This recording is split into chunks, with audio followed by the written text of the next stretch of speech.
Welcome, ladies and gentlemen, to the Super Game Brothers Weekly Podcast, a podcast all about the board games and video games that we have been playing in the last 7 days, as well as some sprinkling of news and other fun stuff.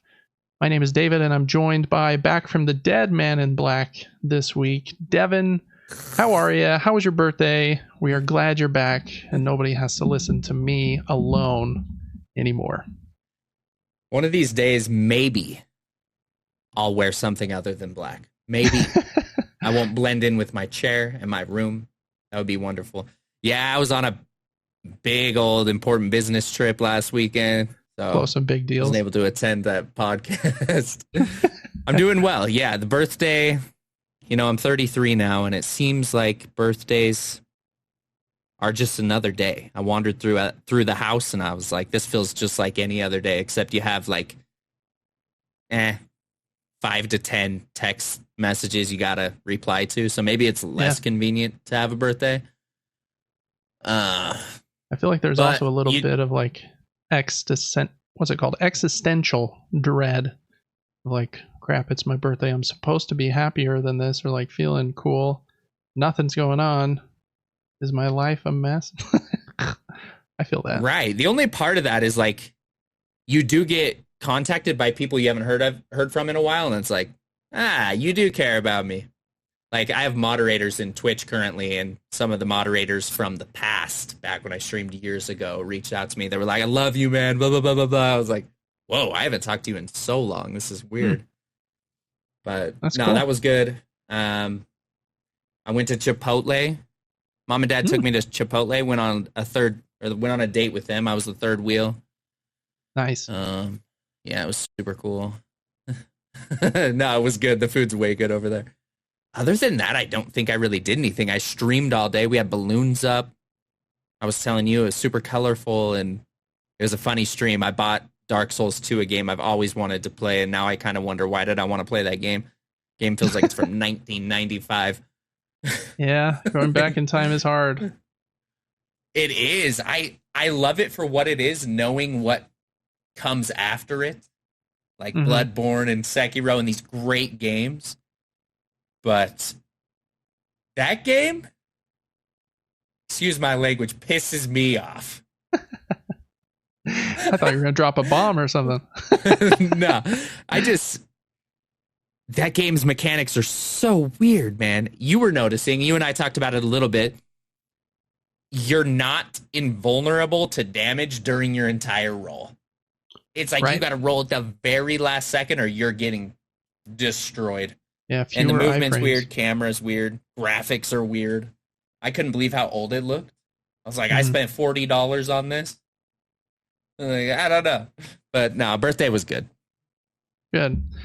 Yeah, we'll talk about Dark Souls 2 a little more later, but I think that is the one in the series that people like the least generally. So I think your feelings are, I think, aligned with the greater Souls community generally. But cool. I wonder what they changed about that. Yeah, I'm not sure. What'd you do this weekend? Did you end up going out of town? No, I went to our cousin's house, and we went on the coolest longboarding ride you've ever seen. It was so cool. So we mapped it out. We figured this is where we are. This is where we're going to take a car down to. So we drove 2 cars way down far from where he lives. And then we saw all the main roads, and we're just going to turn off into neighborhoods as often as we can. And so we probably rode close to 5 miles on longboards, which is a pretty decent distance. That's a long ride. And that's so fun because it's downhill the whole time. And if it gets scary, you just sit on the board and use your feet as brakes, and super fun. So I got really obsessed with longboards for a minute, started looking them up. I was like, oh man, I need 110 millimeter wheels. I need this new deck. I'm looking at $400. I'm like, I don't know if I do this often enough to buy a new one, but that's a fun hobby. It's something I forgot that I enjoyed. They are fun.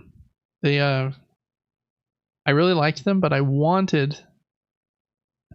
love snowboarding, and I feel like a little safer on a snowboard.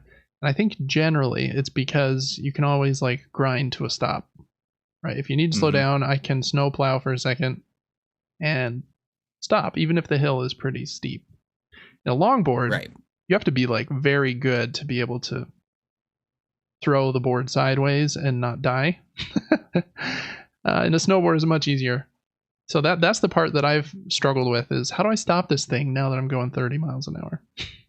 Yeah, I do this weird thing where I put my right foot on the board right in the center, and my left foot just hovers over the ground. I can just balance as I'm going fast on the board on one foot, and then just lightly allow my left foot to just kind of drag across the ground. So your shoe becomes the brake. Sketchy. Yeah, one foot on the board does sound a little sketchy. Yeah. That's hardcore though. Well, yeah, what else did I do? I watched that new Twisters movie.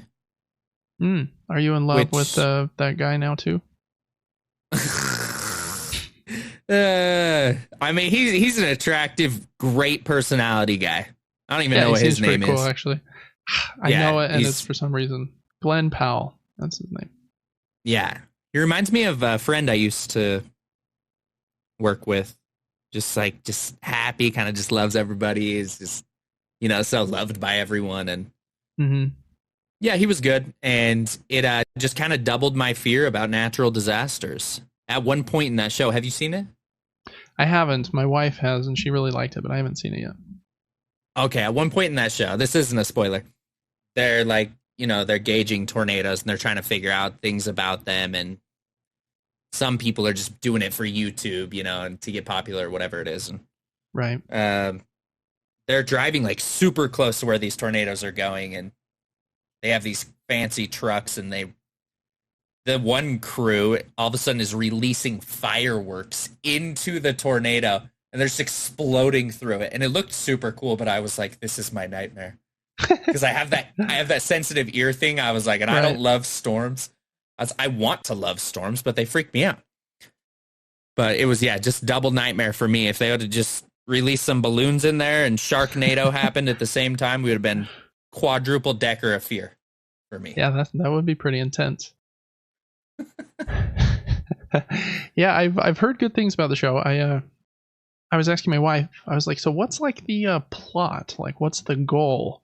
Or is it like I feel like the first Twister movie was, I don't even know if they were storm chasers. Maybe they were, but I feel like they were trying to survive because this like tornado caught them off guard or something, and they were trying to survive in this house. And I don't know, I can't fully remember. But then she told me about the fireworks scene too, and I was like, so are they going after the tornado? Like, I feel like the stakes are a lot lower if they're just like trying to get a cool YouTube video. But maybe I'm wrong. Well, there was the main girl. The main girl is trying to. She basically has like a hypothesis or a theory that she can take the moisture out of a twister and cause it to die on itself. She calls it taming the twister. And so they're opening these massive loads of gallons of containers of some powder looking stuff that just gets sucked up and it's supposed to just dry it out. Crazy. So that's kind of her goal, and she's just fascinated with it and understands the sky very, very well. Interesting. And then he's probably the YouTube guy, I imagine. Maybe not. Yes, correct. Okay. No, that makes sense. Cool. Yeah, I do want to see it. We almost bought it on Amazon the other day to watch, but haven't done that yet. I was going to say, speaking of storms, we had some crazy ones here in Utah over the last few weeks. It's been really rainy, and one of the days we had crazy hail, like a hailstorm for, I don't know what that was, 20 minutes maybe. And that was pretty intense. My kids were a little freaked out, like the house is just getting pelted. I had gone to the gas station to get my, my 50-ounce Mountain Dew Zero, and luckily just pulled right into the garage right as the first hailstone started falling. But my brother-in-law, his car they have to park like on the street. It's completely dented, like all over the top. And so crazy stuff. I think the ones that we got in our backyard were probably like an inch in diameter. And then at Drew's house, I think his were a little bigger, maybe 1.5 inches. That's a big hailstone. Like, I feel like that thing might kill you. Heavy. Right. Yeah, ours didn't get any bigger than like 1/2 inch maybe. I was concerned about my car because we don't have a fourth slot for it to be parked inside, but I checked it, totally fine. Good.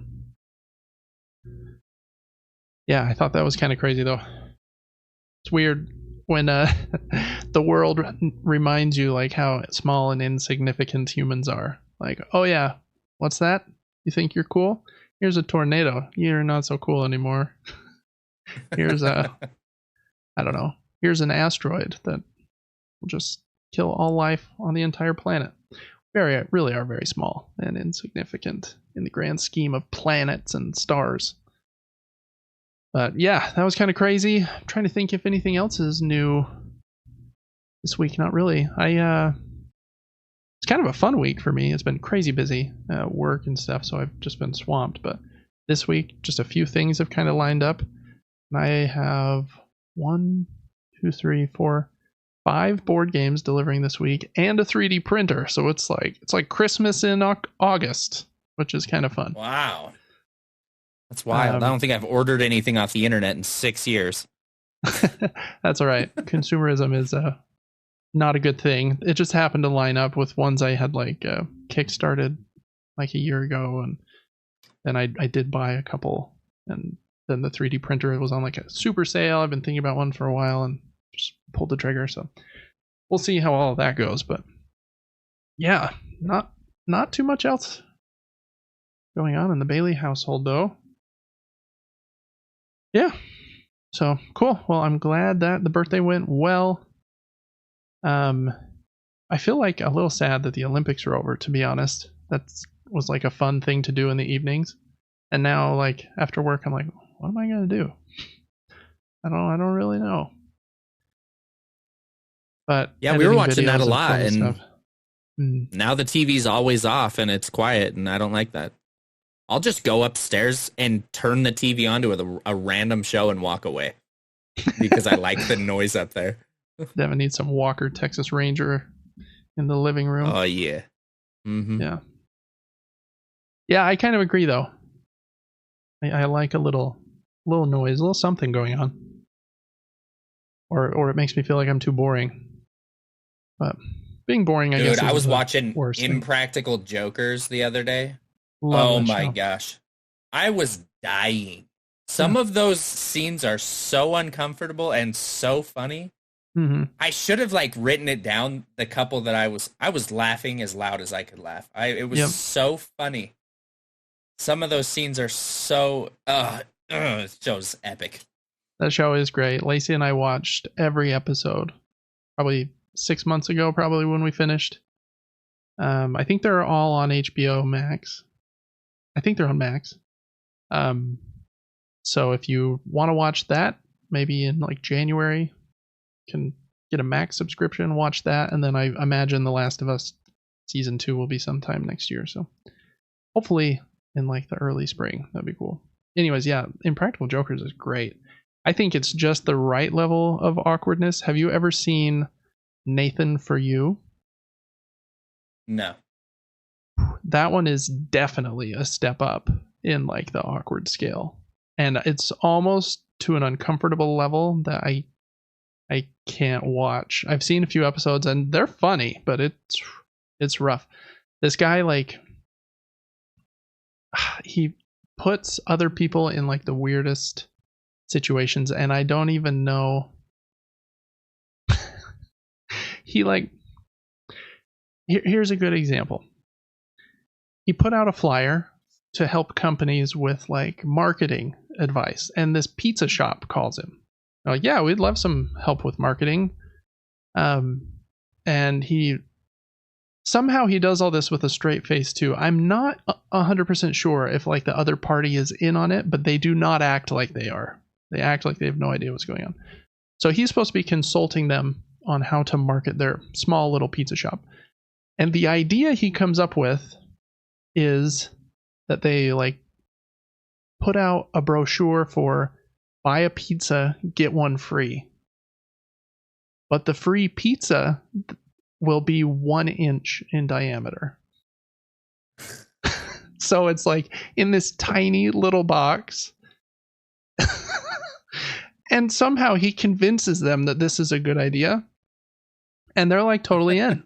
And so they like buy these little boxes, figure out how to make these tiny little pizzas. And then the day they launch this promotion, a bunch of people call and they, want the pizza and the free pizza. And then they like film him going with the delivery guy to deliver some of these pizzas where the people have called in to get a pizza and a free pizza, and the free pizza he hands them is in that tiny little box, and some of them are pissed. And just like situations like that where it's like their business is on the line or it's like something really crazy, if you ever want to be like super, I don't even know what that word is, like secondhand embarrassment, I think is what it's called. That one's another level. My friend, and I think you know him as well, Turkish, he really loves it. But it's a little cringe for me just because I feel bad for the people. And I think he like makes it right with them and probably gives them a bunch of money or something afterwards. But during the skit, there's also like some where he comes and interviews for a job and like just gives like the worst interview ever. But he doesn't like reveal that he's joking. Like he's doing like long cons that will last like weeks or days or whatever. Whereas like the Impractical Jokers, theirs is fun and awkward for like 30 seconds. And then I'm sure they tell the people like right after the camera cuts, like, hey, sorry, we're doing this for a TV show.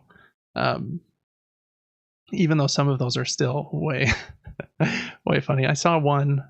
Well, I mean, I've seen all of Impractical Jokers, so I've seen them all. But one of my favorites, they send, because they do that punishment thing, right? Where whoever lost during the episode has to do some ridiculous punishment as their penalty for losing. And the punishment was they like had this business, like a important business meeting that they somehow could be a part of. And they sent Joe in and he had to pretend like he was a janitor cleaning the room while this really important meeting is going on. And he had to find 5 different hard-boiled eggs in the room and eat them during this meeting. And it was really fun. That's a really funny one. And Joe's probably the best at like playing into like those really awkward situations. He's good at that. But anyways, that's a funny show. I just went on a Impractical Jokers rant, but yeah, I love that show. That show is so hilarious. Merv got punished and they made him do a speech in front of a bunch of people, but they were having him suck helium and something else to make his voice super deep. And they changed his script. Like he started by just going, this is my story, this is where I came from, and then all of a sudden, like when his voice went deep, it was like, I am the master, and I am here to take your planet or something. And it's just like so unbelievable. Yeah, that's funny. Super funny. I've seen another one with him where they make him teach like a food class, like a class on how like fine cuisine, after they have a dentist inject him with like Novocaine all over his entire mouth.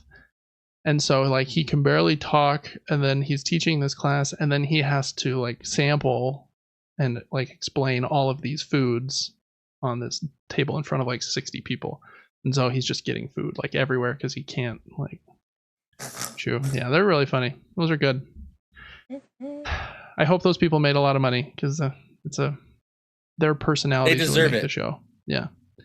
That's I really like Sal. I think Sal is my favorite. But I really like all of them. Q is really funny. Yep. And even though like Murph is like probably my least favorite, he has his moments too where he's pretty funny. So I don't know. Yeah, they're good. Good show.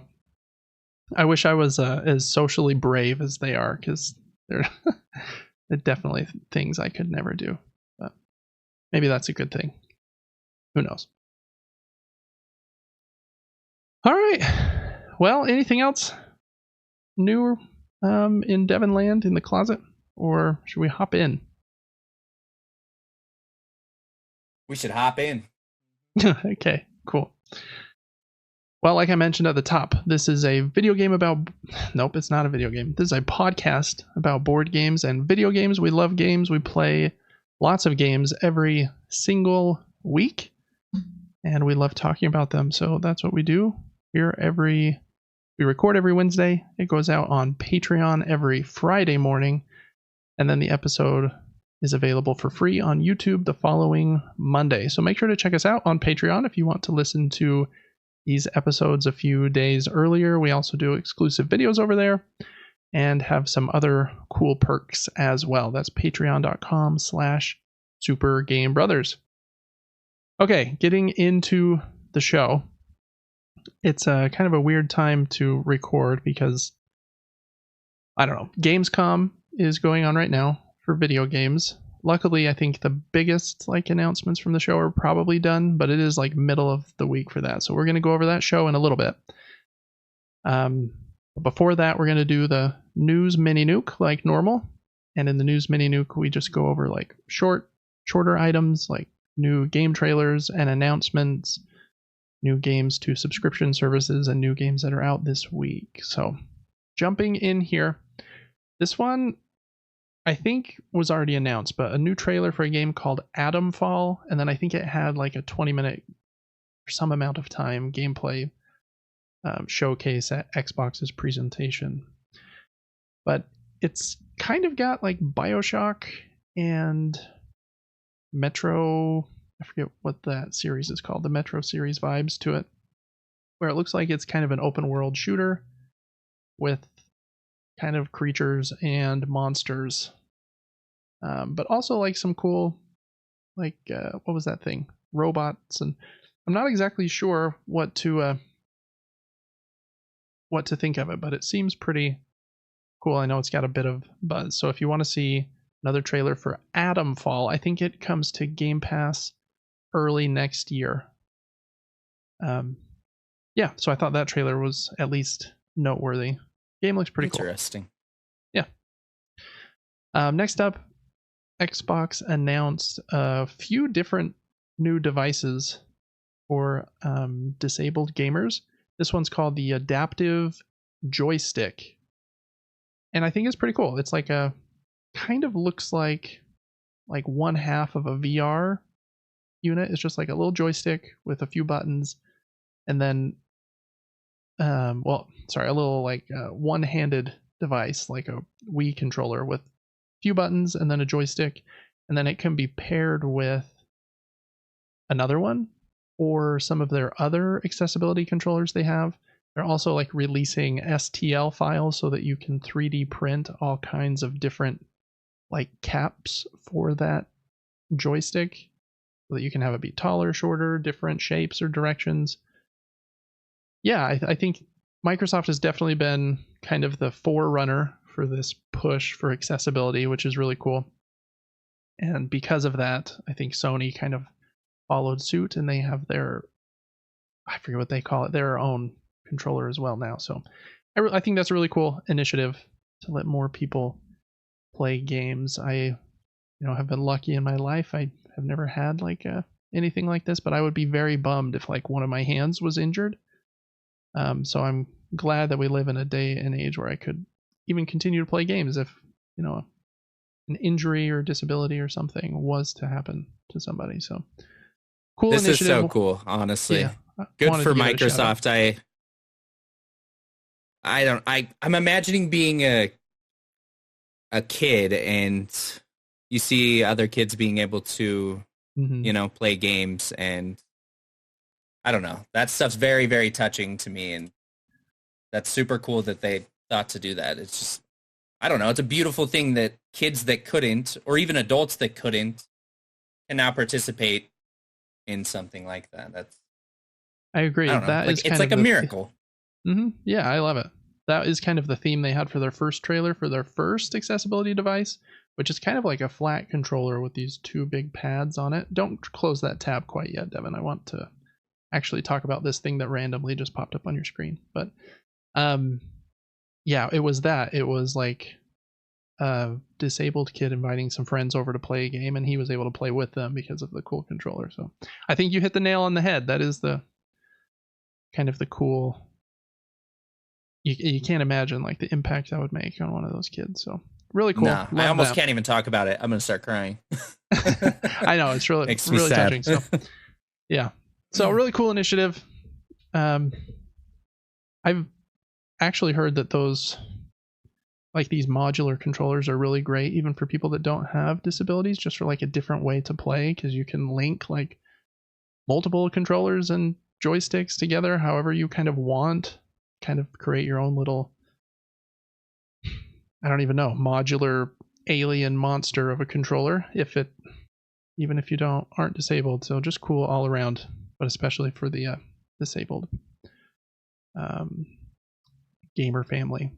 This thing just popped up, Devin, which I forgot to include, so I'm glad that it just popped up. There was a new story trailer for Silent Hill 2, which I believe comes out in October, if my memory isn't failing me.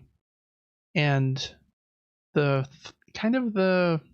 consensus on this game has been pretty negative to this point, but I saw a lot of positivity after this gameplay trailer. They're like, oh, maybe Bloober Team isn't going to mess this up. It like looks pretty good. So I don't know. Since it randomly came up, I thought that was worth calling out. So if you want to see more about that, there might have even been some previews with some news outlets who got, I can't remember if that was this game or another one, but definitely a new trailer. I hope that it's great, because I think Silent Hill 2 is pretty widely regarded as one of the best psychological horror games ever. So if they can pull it into the modern age really well, that would be cool. What you just said is perfect. I hope that it's great. I wish more people would adopt that mindset. I think that we're in a weird place in gaming where the world, anything new that's coming out, it's instantly bashed. If a different team's making it, instantly bashed. If it's a smaller team, a different team. If it's a sequel, it's not going to be as good as the first. Mm-hmm. Why aren't they doing zombies in this Call of Duty? Blah, blah, blah, blah, blah, blah, blah. All these negative things, yet we want all these new games. Yeah. But we're so quick to just like judge everything that's being released, I think, that what you said is good. I also hope that it's good, and I know nothing about this team. It could be fan-freaking-tastic, you know what I mean? Yeah. Yeah, but even though things get a lot of backlash. They do.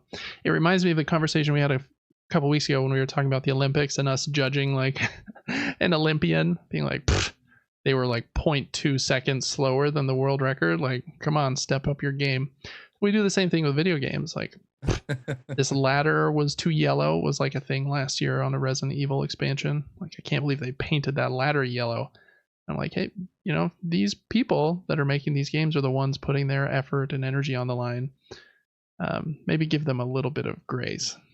Even though we want games to be as good as possible, and sometimes it's good to criticize things so that things improve and change. Usually we should give people the benefit of the doubt, I think. So I agree. Yeah. All right, so Silent Hill 2, I think it comes out around Halloween. New trailer for that, if you want to check it out. Okay, next one. I didn't know this existed. I don't know if it's going to be any good. Very, very popular company in board games is... Crap, it was just on the screen and now I can't remember. It's Awaken Realms. Sorry, that's the company that makes these big board games. We looked at one of their games on Kickstarter a few months ago, Devin, it was the one that looked like Bloodborne with the humongous miniatures. One of them was like the graveyard beast that had that entire graveyard on its back. It was that big miniatures game. That's basically what they do. Yeah. They make games with big, humongous miniatures. And one of their earlier games is called Tainted Grail. And this game is called Tainted Grail, The Fall of Avalon. And I guess it's coming to PC and like a video game implementation. It kind of looks like Skyrim. To be honest, I don't think it looks like that great.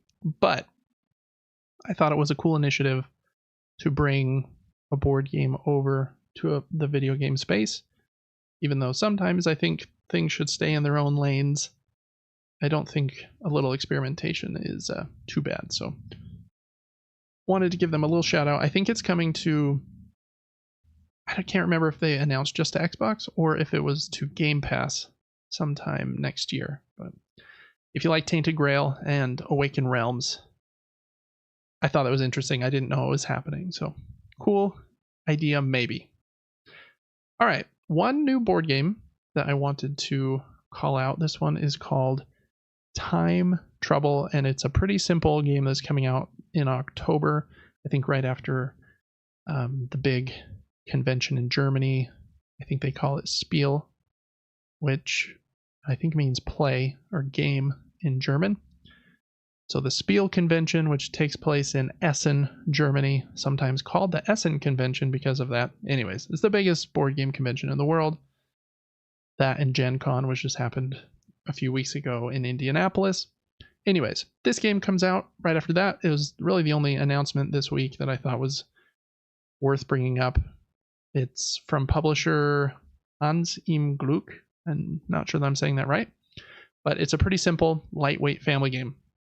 The blurb was, in the cooperative family game Time Trouble, you navigate 4 lovable characters through different levels by placing transparent cards on top of each other, which I think is a really cool thing that's not used enough.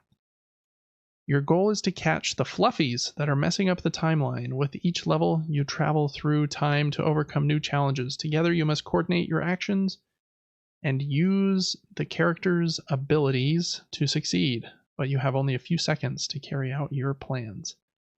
I don't know if it's a real-time game with the mention there of a few seconds, but if you like co-op games and kind of family weight ones, then maybe look out for that. So wanted to give it a little love. All right, last thing, Devin. Last week I mentioned this, but I love this game so much that I wanted to bring it up again while you were here. So Leader Games announced that Root is getting a new expansion. And before we look at that one, I wanted to just remind you of what the other 3... This will be the 4th major expansion.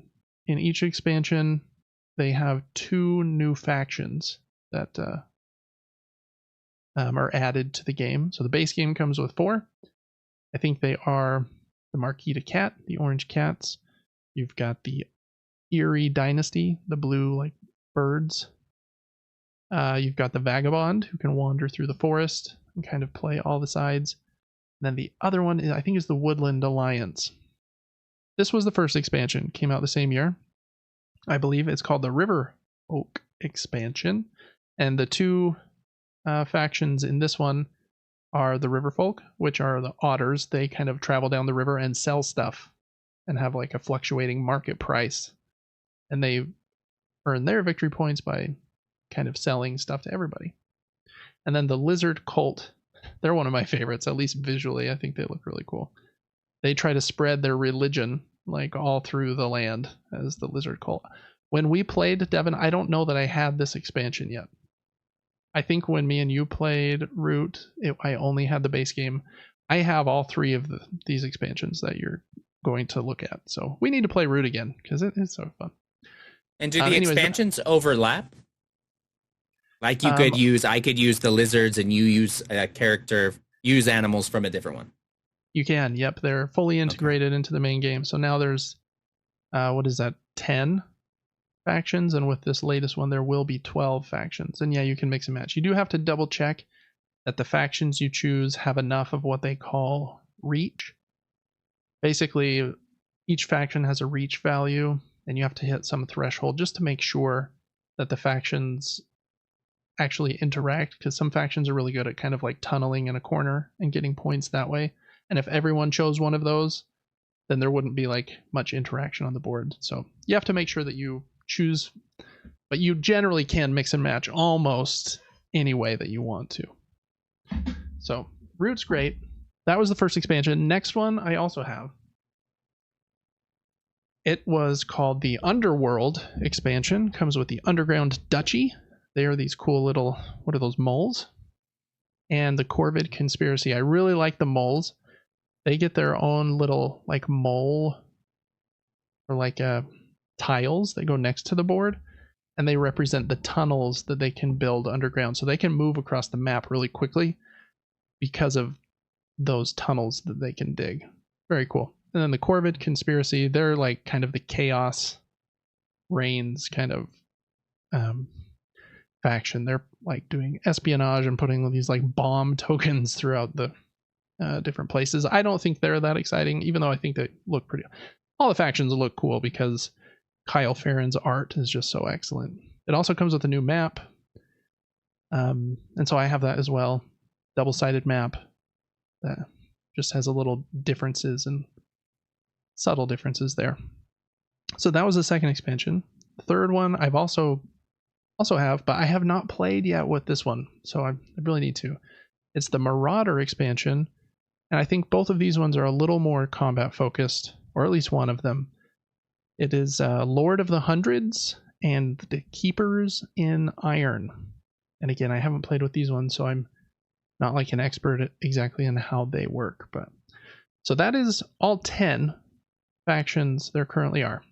The new one that I showed last week on the podcast, but wanted to just show you because I think you'll like these ones. They've only shown this image from, so we can pull that up. But the two animals are frogs, which sounds really cool to me, and bats. And I know you're a big fan. I love both of those animals. Yeah, I do too. I think they're great choices.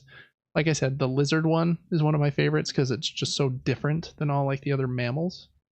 And so this also being like an amphibian, I think is cool. But then the bat, he looks great. So I'm really excited to see what that looks like, how they play, because that's kind of the whole shtick is every faction plays so insanely differently than the others. I imagine the bats will be able to move really easily, maybe, with their wings. Who knows? And the frogs, I don't know. He looks kind of cozy with that scarf. I don't know what he's going to be doing. Something. But that's coming to Kickstarter this October, so it'll probably, I would imagine, deliver next fall in 2025, probably. But excited about that one. I love Root. Love Leader Games. Very excited for ARCs to get here probably the end of next month. Excited to play that one in person, even though playing it on Tabletop Simulator was also fun. So wanted to give that a second shout out. We'll see how many weeks in a row I just continue to bring that up. But all right, that's all for the announcements and trailers. For new games to subscription services, there are only a few. Xbox announced their Phase 2 games for August, and it's only 3 more. I guess kind of 3.5.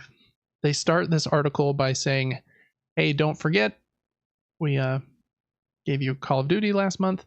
And then there's also the Black Ops 6 open beta is included with Game Pass. I don't remember. I didn't write down what date that happens in. So if you scroll down just a little bit, Devin, it might tell us. August 30th. It looks like you can get early access to the open beta. For the other games, the 3 are Atlas Fallen, which is coming to cloud, PC, and console on the 22nd. I don't know what this game is, but Devin, do you want to read that blurb maybe, and we'll under Atlas Fallen, and we'll give a little more detail. Unleash the storm in this open world action RPG adventure enriched by the recently released major free update Reign of Sand. Enjoy new voice acting, a reworked campaign, and face even more formidable creatures armed with new essence stones. Challenge the gods with the long-awaited New Game Plus difficulty mode. Sweet. Now I know everything I'll ever need to know about it. I have no idea what that game is. I don't know what the next one is either, but it's called Core Keeper, and it's coming to cloud, PC, and console on the 27th. Dive into Core Keeper, an underground adventure where you shape your journey, craft, build, and explore in a dynamic world, develop your character, uncover ancient secrets, and engage in thrilling co-op or competitive play. Embrace the challenge and unearth the mysteries that await. Again, I don't know what that one is, but August 27th for Core Keeper. It looks more like a indie game. It's the third one from the left there. And Atlas Fallen looks like fighting big monsters, maybe, just from the image there. And then last up is Star Trucker, coming to cloud, console, and PC on September 3rd. This is a unique one because it's this is day one, so that's launch day for this game as well. Oh, I guess it has a blurb too. Devin, you want to read that one real quick? It's pretty short. Hop into the driver's seat of your rocket-powered big rig as you haul cargo. Scavenge for salvage. That doesn't even make sense. And interact with an eclectic cast of star-hopping truckers in this Americana-infused journey on the ultimate open road, space. Oh, dang. Cool. I haven't heard of that game really either. So that is the second half update, though, for Game Pass. There's also an update for Vampire Survivors. They mentioned there. Definitely play that game if you have Game Pass. But Atlas Fallen, Core Keeper, and Star Trucker, a game a week. They're starting on the 22nd, which is 22nd. Is that tomorrow? Yes. Yeah, I think it's tomorrow. Okay, the Epic Game Store has 2 games this week. First one is called Gigantic Rampage Edition. I hadn't heard of this game either. Doing a little research, I guess it's a 5v5 MOBA hero shooter. So if you like your MOBAs or your hero shooters, this is kind of a melding of both of those, I guess. I don't think that's a David game. And I'm just going to end that sentence there. I can't see you sitting down playing this now. But I don't know. Maybe it's great. I hope it's great. The next one is more of a David game, but I haven't played this one. It's the Callisto Protocol from one of the, I think, main designers of Dead Space. Kind of left and then created this team. It didn't review very well, and I think he's come out and said like they had some issues with their partnership with the PUBG people and them pushing them really hard for a specific release date, and so they had to cut some content they didn't want to. Anyways, but so it's pretty short, but has those Dead Space vibes, hyper violent horror game there. So add both of those to your Epic Game Store libraries. All right, and then new video games this last week. There are 2. I think almost everything was trying to get out of Black Myth Wukong's way. But that released on, I think, Tuesday or maybe Monday evening or something. It's on PC and PS5 currently, and it has a strong 80 on OpenCritic. We'll talk about that a little bit more because I know Devin's liked it more than that number. Spoilers for a later conversation. I did want to give the game a shout out. It had and I didn't know I knew people were excited for this game, but I didn't know how many people were excited. I'm very surprised by this. So it had the largest single player launch ever on Steam with 2.2 million concurrents. That's the second highest game of all time behind PUBG, I think was the first, back when it was humongous. So that is more than Elden Ring's concurrence was like 950,000. Like this is way more. I did do a little reading into that, and they said like a substantial portion of that are people in China who are excited that a Chinese game is coming out. So that definitely helps too, which just puts another perspective on why people might want to make games that cater to a Chinese audience. But yeah, I don't know. That with the insane graphics and animations, this game's been pretty hyped for a couple of years for that. Just looking like, wow, it's like very, very pretty. Unique art style based on this journey to the West kind of story in Chinese mythology, I believe. And then kind of Soulsborne-ish action gameplay, I think is they've sold a ton already. And just with those numbers are just Steam. So we've also got the PlayStation 5 audience, which this game's going to sell a ton, it seems. So congrats to Game Science over in China. And yeah, so that one released this week. And then the next day, I think one called Dustborn released, which is a very different game, kind of more artsy. You're like in a band and hanging out with your friends, but then also fighting like monsters. I don't know a ton about it, to be honest, but I do like the art style. It is on PC, Xbox, and PlayStation, and it has a fair 72 currently on OpenCritic. So anyways, those were the 2 games that released this week. One of them selling way better than the other, I imagine. But hey, that happens. Hopefully Dustborn is on Game Pass or something too, and has some success there. Okay, for games we're playing this week, we've got kind of a yin and yang thing going on. I didn't get to play any video games this last week. I did download Black Myth Wukong, and I'm very pumped to jump into that one because I think it's just slightly easier than most Souls games, which I'm excited for because they usually kick my butt. So I don't have any video games, so we're going to let Devin go first over video games, and he has 2 weeks worth kind of to go over. So he's going to be talking for the next couple hours. And then after that, I'll talk about the board games I played this last week. You've got me for a couple minutes because my memory's so bad. Let's see. First game I played, you're seeing it on screen here, Star Wars Jedi Survivor. Fantastic. We streamed this game. Chat told me I always make iconic characters. We're in a pink poncho with a buzz cut, yellow lightsaber, slaying shotties. I'm just glad you didn't stick with the mullet because that one's rough. I'm gonna be honest, I don't even remember how this ended, and this was like 14 days ago. I don't want to like say a spoiler, but there was a big twist in the game, and then you fight a villain that you're not expecting. But you did fight like a different villain that you maybe would be expecting earlier in the game.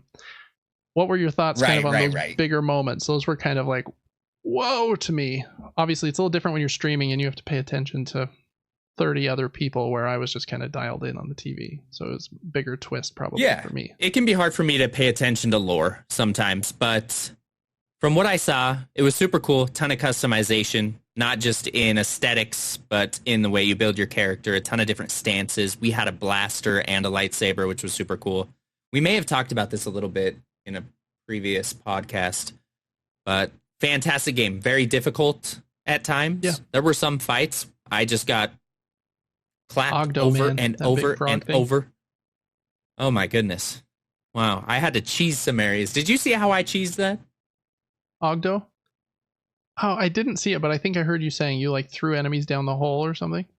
I force pulled all these enemies down into that hole, and they took a lot of his health away, and I sat there and shot him with my blaster. Oh, and you're not supposed to do that. You're supposed to go down and fight him. So he was like half health when I got down there. Nice. But small parry windows, small dodge windows. This was a lot like a Souls game as well. Yeah. Fantastic freaking game. Great cutscenes, very cinematic. Unique graphics. I wouldn't say the best graphics I've ever seen, but yeah, they were good. I also only play in 1080 on a 1080 monitor, so maybe I'm not seeing everything they offer. But it was a cool game. Cool. I really liked that game. I'm glad you liked it. I really enjoy it. Like I said a few weeks ago, I think it's my favorite piece of Star Wars content to come out in quite a few years. I think the story's really solid and it's just fun to play. So I'm glad you liked it. Speaking of that, I don't think they are continuing with Acolyte. I haven't even seen Acolyte, but from what I'm seeing, it is not being continued. I saw it was canceled after the first season. Yeah, it's crazy. That's kind of sad, honestly. All right, next game. Next two games I got, I think I played each of them for one day. And so I don't have a ton to say about them. Final Fantasy 16. This is, I think, the only Final Fantasy game I've ever dabbled in since OG consoles and turn-based, not knowing what they were at grandma's house.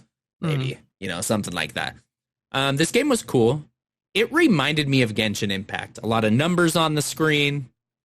You feel like you're doing like not much damage. Like right there, I perfect dodge something and it yells perfect dodge, obliteration, swift recovery. You know what I'm saying? Like, yeah, different damage points, and you got friends that pretend like they're helping you, but they're doing nothing. And you've got cooldowns with your attacks. So you just pay attention to the cooldowns and then just use basic and heavy attacks. You can heal your character. It was cool. Cinematic. Very attractive people in this game. I think they were going for that on purpose, to be honest. Every person that showed up, I was like, oh man, you're better looking than the last person. It was insane. This game was, it's cool. I'm not even anywhere near beating it. I don't know if I will beat it. I just enjoyed different games a little more, but I don't have a bad thing to really say about this. It was fun. That's about what I remember on this game. You remember it? Yeah, I've played probably half of the game. I think yeah, the story is like kind of weird, but I think it had some strong points that kind of pulled me in. The beginning is pretty strong, where like you see kind of the history with Clive and his family and his sister and his brother. Um, and then like you get to know more characters, and I really like Sid, and like there's some important moments with him as well. And then like a time jump and a couple other things happen, avoiding all spoilers there. Um, and I got a little ways past that time jump.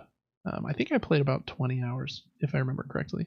And yeah, I agree. I thought it was really fun. The combat is like not super difficult. Kind of reminds me of God of War. You're like lots of timers and focusing on dodging. You can like call out for your teammates to help you, but it's usually like my abilities. I do like that you get a bunch of those different icon abilities and you can swap between them. So there's a lot of cooldowns to keep track of. You like start with 2 or 3, and then like you push a button to switch to a different icon, and it has 2 or 3, and later you get even more. So you've got like 9 or 10 different abilities that are on timers that you can use. So it's kind of, the combat's not like incredible, in my opinion. It's not like Sekiro or something like, wow, that was like a master class in like combat, but it's like visually fun to watch. There, like you said, there's numbers flying everywhere, and lots of damage and fire and ice, and you're jumping in the air like Clive's doing right now and doing 50 sword swings before you touch the ground again. So it's kind of a silly time. I think people that really love Final Fantasy would really like it. And even for me, again, this is, like you said, this was my first foray into Final Fantasy as well. And I really enjoyed the half of it that I played, and the story I thought was intriguing enough. I really like, one of my favorite things about this game, because there is like a lot of characters and lore. Anytime you're playing or in a cutscene, you can push the touchpad, and it has like this little journal. It has a name for it, but I can't remember. But that journal will show you information just based on what is like currently displaying in the cutscene. Like, oh, you're watching this cutscene, that means you might want to know about this city and this city and this person and this person. And then you can like branch out to the other things too, but it's like, it really like helps with not just having a journal with 70 tabs and 400 items. Interesting. That like reminds me. Sorry to cut you off. Have you ever watched a movie on Amazon Prime on your phone? Maybe for a minute. Are you going to talk about like the X-ray feature?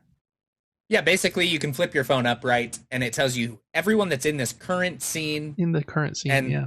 It's kind of nice. It's like, oh, good. I didn't have to go to Google and say, who is this actor? And look up the cast. And yeah, yep, I agree. It's very similar to that. It's like, who's in this scene? What are the important things they're talking about?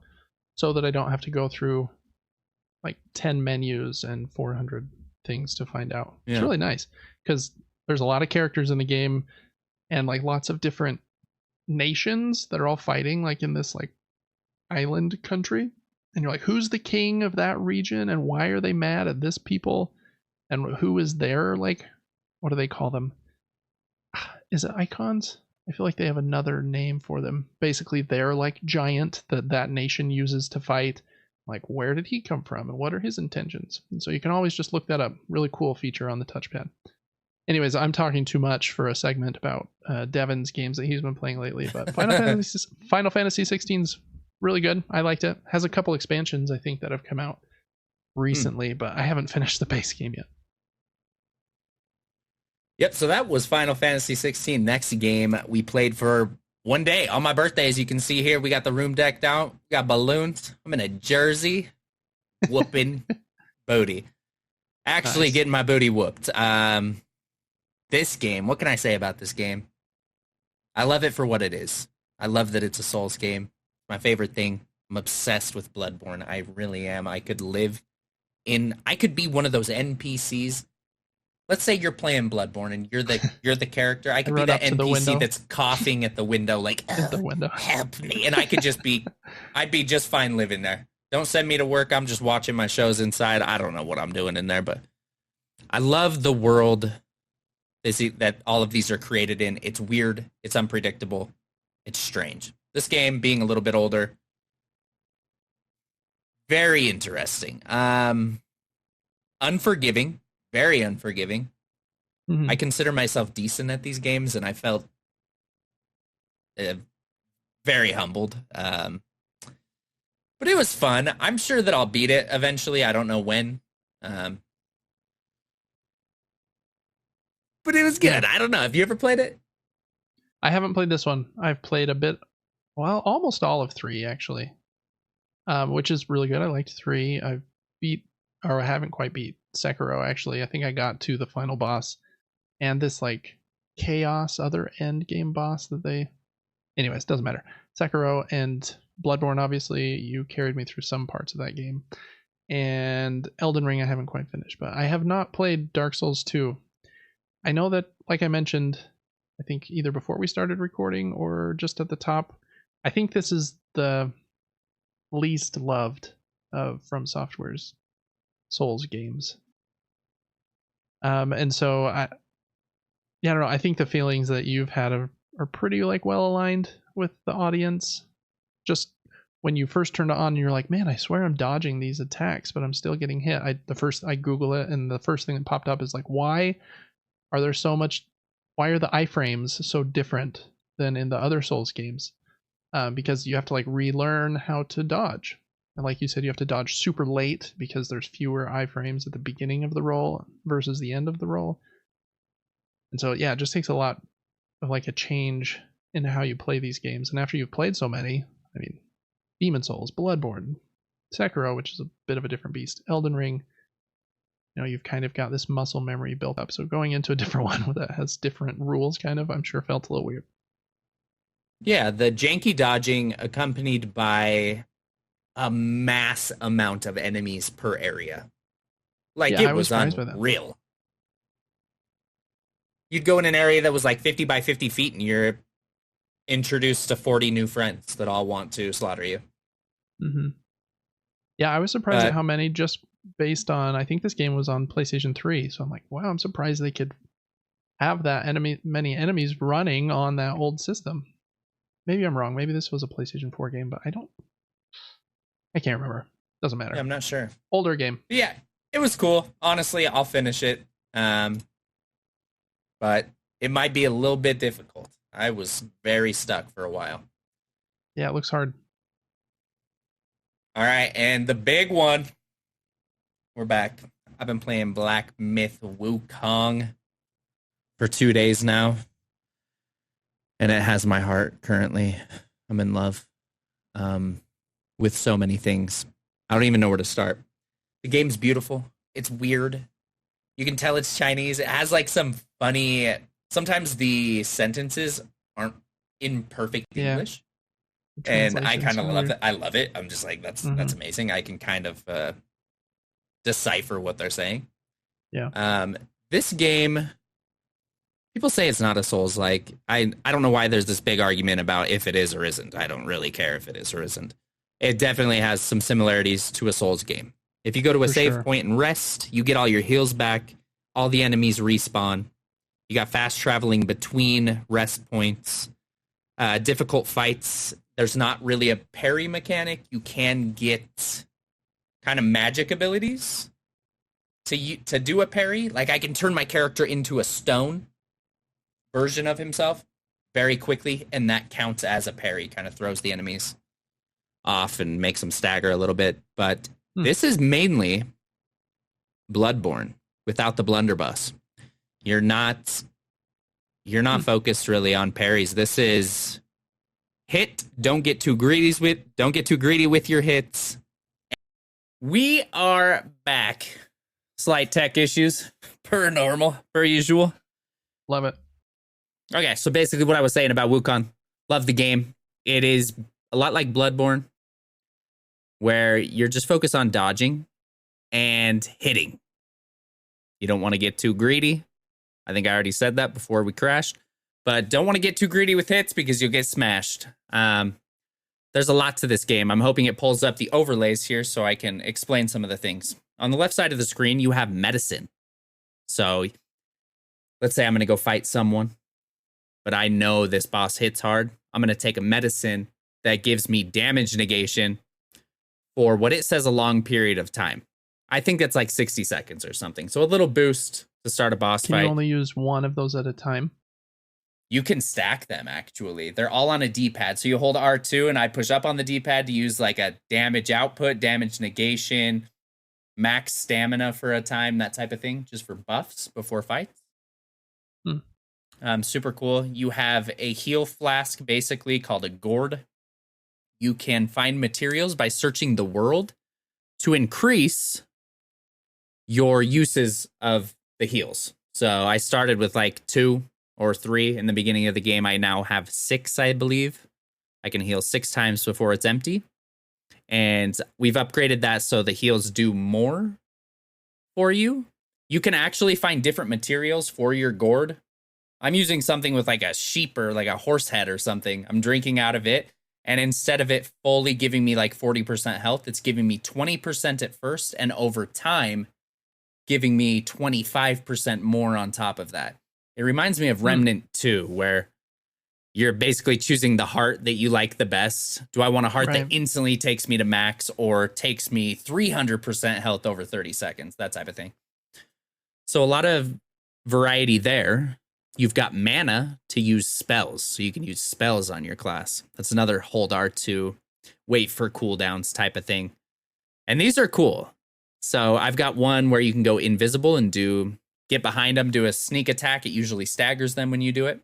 I have one where I change forms into like a rat-looking character. And his health bar, while I'm him, doesn't really affect my health bar.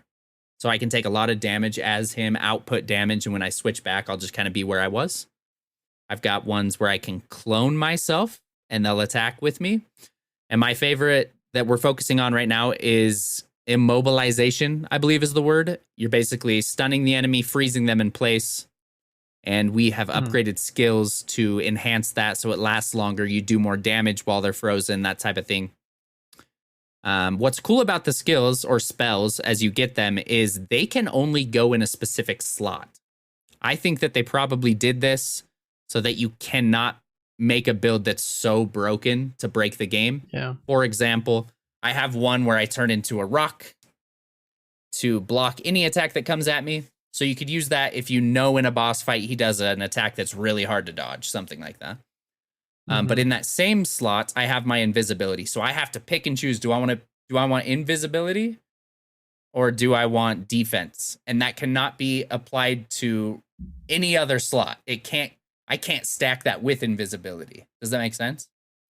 So when you get spells, they are specific to a slot, which is super cool. When your spells are in cooldown, you're basically using square for light attack, and light attacks build up a meter for a heavy attack, which heavy attacks usually stagger most enemies, even bosses. You so have that's to fill nice. Up a meter to do a heavy. Yes, to use basically you're spamming square for a minute. You see the bar go up, a little circle icon on the bottom right appears, and now you know you have a heavy attack. That can be in combo with the light attacks or a separate heavy attack, which takes a little longer to hit. You've got other abilities, which is crazy. You've got something called vessels. And it's basically a temporary buff. The one I'm using right now, I hold R2 and click in the left stick. And for like 20 seconds or so, I get a ton of damage negation, so I don't take as much damage. So that stacks along with a ton of other things.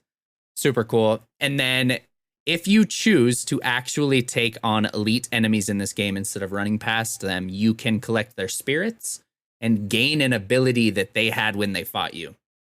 I've stuck with this big Buddha-looking guy, and I can headbutt the ground, and it kind of does an AoE. That regens as you do damage, but it takes a long time to regen. So you have a ton at your disposal. You do have a mana bar, which is like how many spells you can use. We just came across another section. I don't want to spoil too much, but there's permanent medicine upgrades as well. So different materials you're finding in the world, you can use if you do enough side quests and actually get the NPC or merchant, you can get permanent upgrades to your character. So we just threw all of that in mana so I can use a lot of my spells. So we're basically just freezing enemies, light attacking, and having a ton of mana to be able to do spells more often so we don't run out. The game is set up in a beautiful way. It's open in parts, but if you run around enough, you can be pretty certain that you've seen everything. The game does not have a map, which makes that a little bit difficult for those that want to search every corner. But it's not so massive that it's overwhelming. It's honestly just set up beautifully. A lot of the trails connect back to each other, so you can kind of eliminate places you've gone and say, I don't need to go back there anymore. There are secrets in the game. As a streamer, everything gets kind of spoiled for me, and I don't really mind. But we had to enter chapter 2 of the game to do a specific amount of things, to go back, fast travel back to chapter 1, to break a wall and go behind a waterfall, all sorts of things to get items that most people would probably miss. I didn't think there was going to be much of that in the game, with it being pretty linear. That's cool. They've added that. It's amazing. I don't know why it's ranking in most places around an 8 out of 10. I would give it at least a 9. It is so cinematic. There's crazy lore between the chapters. I don't know if you saw any of the cutscenes. I saw the second one, not the first one. How cool was that? It's just so unique. It's super fun to watch. I don't want to say too much about the game because it's so new. I don't want to spoil anything, but the boss design is unreal. Yep, all you. Yeah, the bosses are really cool, and they stack them like back to back to back. There's a lot, but yeah, I really think that they're kind of the highlight, at least from what I've been able to see. Like, they look really cool. They're in cool areas, and they seem to like fight you a little bit differently. A couple questions I had were, do you feel like you can do like a different build? Like, if you played through the game a second time, how different would it be? I think, is that staff the only weapon? Or from what I've seen, you just get a bunch of variations of the staff. It changes the appearance, and basically everything that you get in the game has a perk equipped. So we decided to get a full armor set that we liked the perk of, and it had to do with light attacks. So if we wear the whole armor set, we get 2 bonus perks for doing that. And it's the same with weapons. So you get a decent distance through the game, and all of a sudden you can purchase a new weapon with materials, and you're going to look at the perk and go, is that going to help with what I'm upgrading or not? And so you really don't have to continue changing your weapon if you don't want to. But what's cool about the game is I believe at any time you can respec all of your skill points that you've spent, and you can also respec all of your permanent medicine upgrades that you've spent. Oh, interesting. That's nice. And so, yeah, if you're stuck, they give you a lot of ways to get through the game. So anybody that's struggling, you might just want to change some skills, try something different. There's an entire skill page of different stances, kind of like Jedi Survivor, where you can, play differently. I've seen he can like stand on top of his stick and different things. Like, I haven't dabbled in that at all, but I could respec my character and just throw all my points into stances and try different things out. Okay. The game is fantastic. I was going to ask one more question about, do you wish there was more of a focus on parrying, or do you think that might exist in a different kind of build, or do you not mind like the focus on just infinite dodge and attack? I think there's definitely ways to add parry into fighting. I don't know all of them. I only know of one that has to do with a spell. The rock one, yeah. But spells have cooldowns. I believe the rock spell has at least a 15-second cooldown, and so you're not going to be able to parry often. Maybe if you upgrade that spell, you can use it really quickly after using it. I don't know. Yeah, it is a hard balance. I feel like even with From's games, they've gone back and forth. Like in Bloodborne, for example, with the blunderbuss, like you mentioned earlier, you could parry, but you didn't have unlimited shots. You had a certain number of those silver bullets, I think, to even try a parry. Is that right? Yeah, and it worked like 20% of the time. Right, and so you had to be really careful and not parry very often in that game. Again, kind of limited by the count. So once I play this, maybe I'll be like, oh yeah, this is exactly what it should be. It doesn't need like this other thing. But I'm just thinking, like, having most recently played Sekiro, And that's like Parry Central. Right. I was just curious. I think what makes this game work the way that it is the very generous stamina bar. You're hardly using any stamina as you run. I can sprint for half a mile before that stamina bar runs out. You can get perks to make it regen faster. I think one of the coolest things to do in a fight is make sure that you're holding R1 as you're running around. That is the run button. And most enemies are pretty dang fast, even if they're big, even if they're small. And so you need to be fast too. So you're sprinting away. There's times where you're 30 feet from the boss because you need to be. Yeah. And so, yeah, it might have been hard for them to really add in parrying. But the way that the game is right now, exactly. Mm-hmm. But you like it how it is, sounds, so that's good to know. Oh my goodness. And yeah, I guess it wouldn't so much. It wouldn't make sense for them to slow down the speed either, because I mean he's a monkey. He's supposed to be fast. And most of like the enemies you're playing are like also animals that would be very fast. Like you were fighting that tiger today, which I think was the coolest boss that I had seen so far. Yeah, you wouldn't expect them to be slow and like telegraph something that would be super parryable. So that makes sense. Cool. Well, I'm glad you're liking it. I'm very excited to try it. I will probably go through it much slower, but maybe by 2026 I'll be finished with it and ready for this, expansion or whatever else they will assuredly do. I'm sure they're thrilled with how well it's doing and probably already working on either an expansion or a sequel of some sort. But it seems cool. Okay, cool. Well, that's a lot of games, Devin. The Man in Black Gamer of the Week. All right, well, I'm glad that you're enjoying Black Myth Wukong. I'm excited to play it as well. This last week, I played one kind of bigger Euro game. Well, I don't even know if Euro is the right word for Fractured Sky, but kind of a bigger game, and then 3 smaller games. So excited to chat about them for a minute. I've talked about this one a bit on the podcast and on my channel. I got Fractured Sky, I think, in January, and it's really, really good. I really like it. A couple things I don't love. I think it's can be a little luck dependent at times, just because there's lots of hidden information on the board, so you can accidentally get a point. And if you're going to win with 7 points, like accidentally getting one is a huge advantage. But I played this again this week at 5 players, so a full player count. And it was really interesting to watch how differently everyone played. My neighbor is really good at games.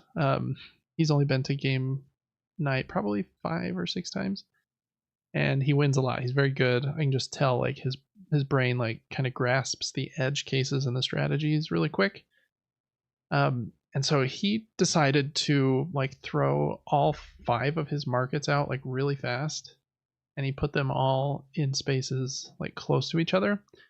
So anytime he sent a ship somewhere, he would get like 6 or 7 resources, which was a strategy I had not seen.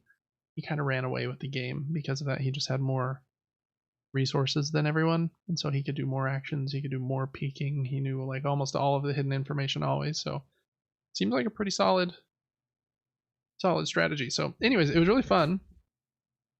Just kind of crazy to just see. I feel like this game has quite a few like layers that start to unravel. I'm really excited to see if the expansion to this game that I should have in next January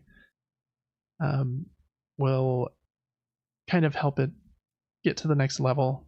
I think they're just different colored Starfall, and if you can get sets of the same color, you get like some bonuses, and so I think it just makes it a little more important which Starfall you win as opposed to just winning any of them. But anyways, Fractured Sky is really cool. It's an expensive game, but the pieces are awesome. Magnets, hidden information, really cool big tiles, glossy board, nice cards, very unique. I haven't played a game like it. So again, I've talked about this game a lot on the show and the channel, so I won't spend too much more time on it, but Fractured Sky is really good. I think I gave it a gold trophy on my channel, so probably like an 8.5 out of 10 for me. All right, then I played 3 small card games, and I thought all 3 of them were really great. First one is the shortest and simplest of the three. It's called Deducto. And it's a short deduction game, probably plays in 10 minutes. You have 6 cards in your hand, 5 of them facing you, and 1 of them facing out from you. And that one that's facing out is the suspect that you are trying to find. And each card has 3 different things on it. It has a background that can be one of 7 different backgrounds. It has an animal that can be one of 7 different animals. And they have like a disguise that can be one of 7 different disguises. And so you're trying to figure out what your card is that's faced the other direction so everyone else can see it. On your turn, you play one of the other cards from your hand down, and then everyone else will either say yes or no to if something from that card matches your suspect that you're trying to find. And then you put it on either the yes or no side of your player card. And then using that information with the cards on your yes or no, eventually you're going to try and guess what your character is. Very simple game, but it has quite a bit of a depth actually. The interesting part is that the game doesn't have a ton of cards in the stack. And it's because each card can only share one similarity with any other card. So there are not 2 foxes in the forest just with different disguises, which was very on brand because Fox in the Forest is a board game. But anyways, there can only ever be one matching thing between cards. So using that information, if you get yes on a few things, you start to know, okay, these 2 are matching in this way. That's probably what they're matching with my card on. And so that means the other 2 aspects of that card are not on my card maybe. And then the no's are obviously 3 things that can't be on your card. So just a pretty simple deduction game. It's pretty fun. A good 10-15 minutes. We played it multiple times back to back just because it plays so fast. So shout out to Deducto.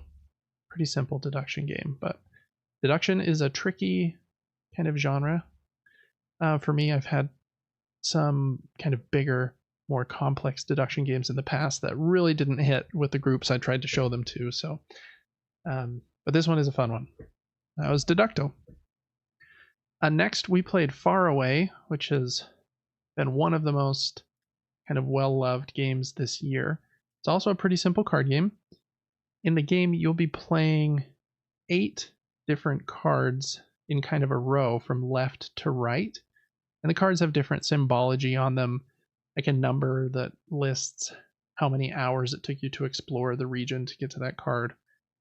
And then some icons and some goals. And they'll tell you, you'll get this many points at the end of the game if you meet some requirement. The interesting part of this game is after everyone has played their 8 cards, this game takes probably 20 to 30 minutes. You'll flip all the cards upside down, and then going backwards from right to left, you'll start flipping them over. So you'd flip over card number 8 that you put down last, and then you'll look at that card and its scoring condition, and then any card that is visible at that moment can help to score that scoring condition.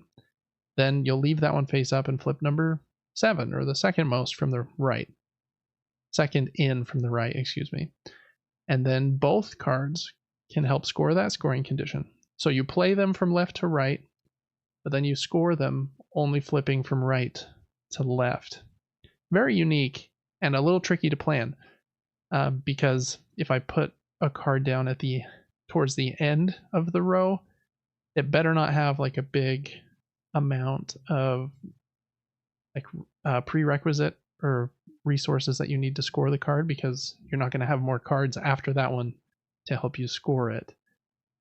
But then there's also another wrinkle where if you play the cards in like ascending order, where the number on the top left corner is higher on the card you played than the one you played last round, then you get a little bonus mini sanctuary card that can also help you complete those scoring objectives. So kind of a very unique game. I haven't played anything like it before. I did absolutely terribly, but I think it's one with a couple more plays you could really start to enjoy But that first one, we were all scratching our heads like, oh, I think we're thinking backwards. So we'll see. Verdict is still out on Far Away, but fun little card game, cool art. I think it was designed by Johannes Goupy and one other French designer, I think. And I like his games. So, yeah, that was Far Away. And then last up, my favorite of the three is Scout. This game comes in a very teeny tiny box from Oink Games, and it's a card shedding game. It made me think of, I don't know, games like Rummy or Phase 10, but just so much better than Phase 10. In the game, you can, when you get your hand of cards at the beginning of the round, you are at that point no longer allowed to reorder them in your hand. So whatever order they were dealt to you in, they stay in that order. The only thing you can decide is you can keep your hand, or you can flip over your entire hand upside down, because the card has a different value on the top half versus the bottom half.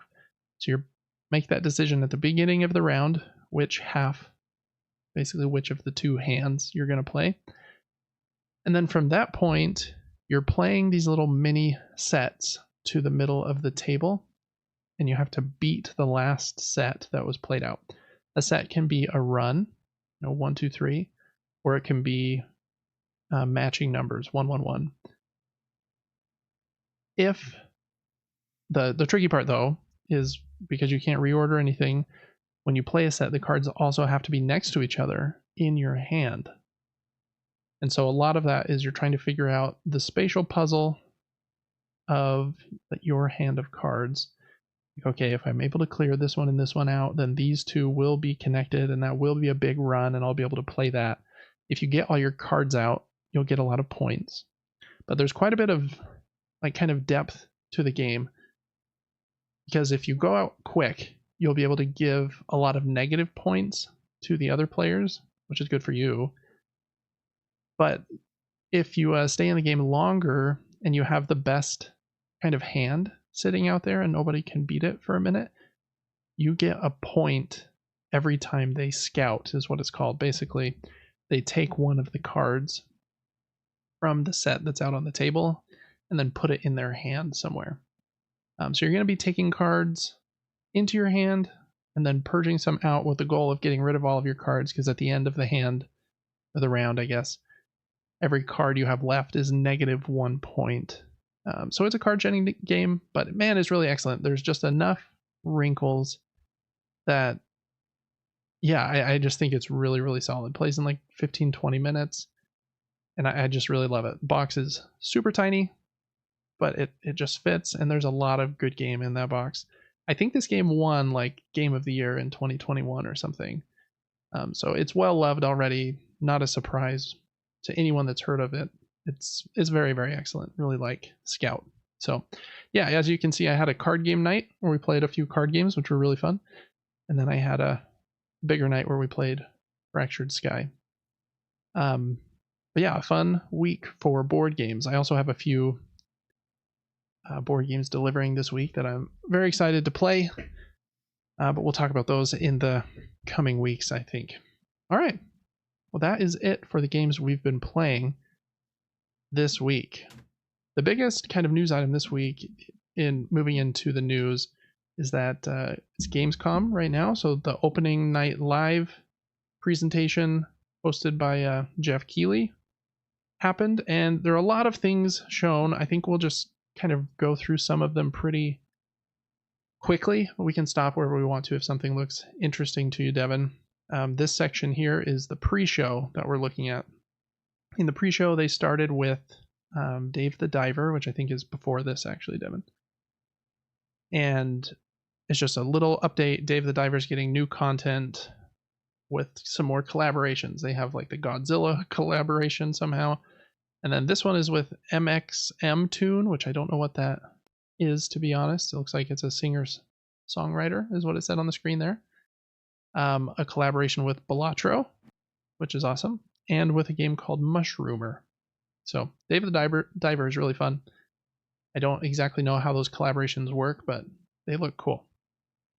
Next up is Sniper Elite Resistance. I haven't played one of these games. They're kind of ultra-violent sniper games where you are trying to like take down a base primarily by sniping, but I think you can also sneak around and do some other things. They have like the slow motion bullet time is kind of their hallmark. Watch the bullet go through the Nazi and break bones and stuff. Kind of gross, but that comes out next year. Sniper Elite Resistance. Next was Begone Beast, which is a co-op game that's coming to early access in February of next year. And I actually thought this one looked pretty fun. Kind of has a silly art style. So yeah, really enjoyed at least what they showed here of Begone Beast. Basically play as one of these characters and you're fighting what seems to be some scary beast, and there are also like mini little zombie monsters or hands or whatever they are that come out of this elevator in a second. But that was Begone Beast. Hopefully they can have a successful early access and it will be fully fledged in the 1.0 version eventually. Okay, Roadcraft was next up. It's coming to PlayStation, Xbox, and PC next year. And it's like one of those farming simulator games, except for you are rebuilding roads. Kind of like very pretty, like the graphics were like really good. But it's all about like laying new asphalt and building new roads and bridges and stuff like that. These games have huge followings though, like Truck Simulator. I don't even know what all of them are called. Is it Truck Simulator? Truck Driving Simulator? I don't know. And Farming Simulator. Yeah, I think so. And then there's like Snow Runner or something. Yeah, yep, that's one as well. Yeah, and Power Wash Simulator. There's a bunch. So if you wanted to build roads, to build like our transportation infrastructure, then oh boy, have we got the game for you, because it looks pretty hardcore. There's like the paving machines and everything here. Anyways, that's next year, coming to current gen and PC. Next up is a game we've seen before.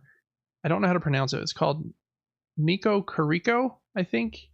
The Magical World. What I wrote down here is it looks like Donkey Kong Country mixed with Crash Bandicoot, which is basically like insta-buy, David. This is going to be your favorite game you've ever played. Also, David Wise is doing the soundtrack, which is just like crazy. He did the soundtracks for all of like the Donkey Kong Country games, and he doesn't work like on games very much anymore, but he's doing the soundtrack. So supposedly like super excellent music, cool vibe. I just really, really hope that this game doesn't suck, because this, I don't know, that weird looking like teenager like Crash character. I don't know that I'm loving him, but I mean, so much of it looks like Donkey Kong Country. You're even like riding like creatures like Rambi. I mean, I didn't see a rhino, but other creatures. Then funny boss fights. Sometimes the levels are like running towards the screen or away from the screen like Crash Bandicoot. I really hope that one's good. It comes out in October. Okay, next, really quickly, Inotria, The Last Song, is like a Souls-like that I didn't think looked that spectacular. But if you're looking for another Souls-likey action game, then there's that one. Another game that we've seen a few times is Cairn, and I think this one continues to look really cool. You're basically climbing this rock system, and anytime you fall, you're like mapping up the different like routes up the mountain face, and as you're climbing,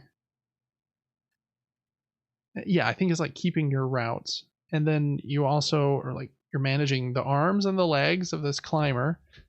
And then there's also this cool like backpack system they show where like you have to keep your inventory, and it looks pretty intense, to be honest, but very unique. So I am pretty intrigued by Cairn. And it looks kind of sweet. I don't know that they showed too much more, but this backpack system they show in a second, I don't even fully know how it's integrated into the game, but I thought it looked unique. They also like show the characters like handshaking. You must get exhausted and tired at certain points too. So anyways, Karen, I think it looks pretty cool.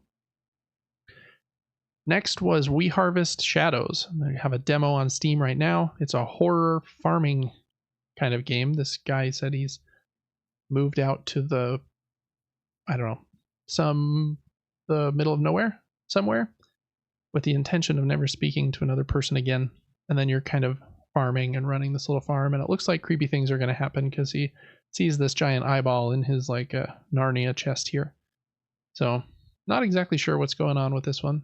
Looks like it could be a tiny bit janky, but hopefully it's solid. We need more good horror games. Okay. True.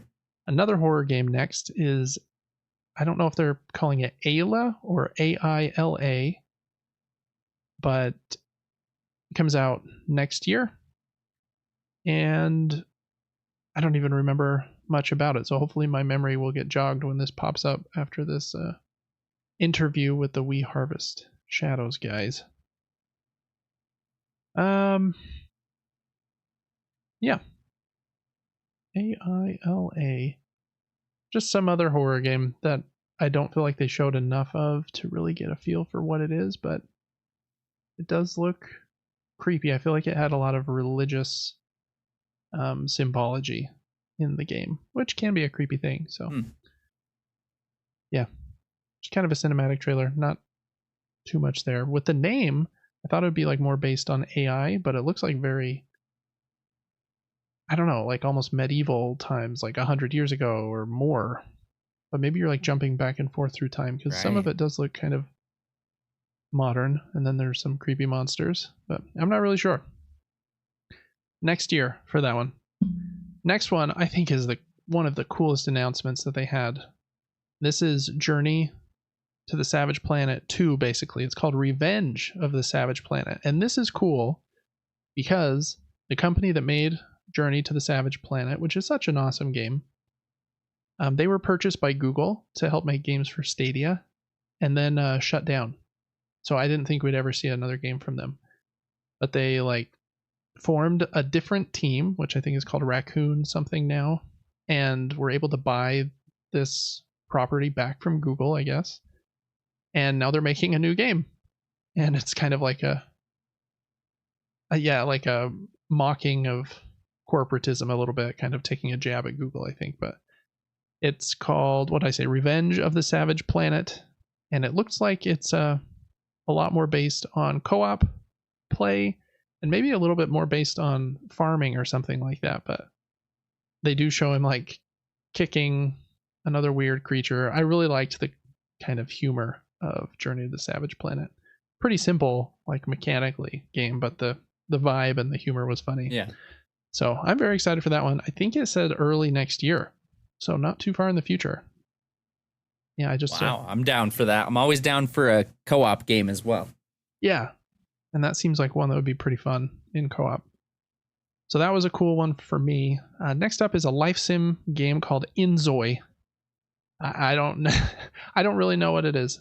In the Kyle Bossman, who is kind of, what's the word, hosting this pre-show, said it's like The Sims but prettier. And I was like, okay. Then they show you at different like locations, having conversations and working on relationships and getting married. The characters definitely do look higher quality than The Sims, but I don't really know what the gameplay is really like.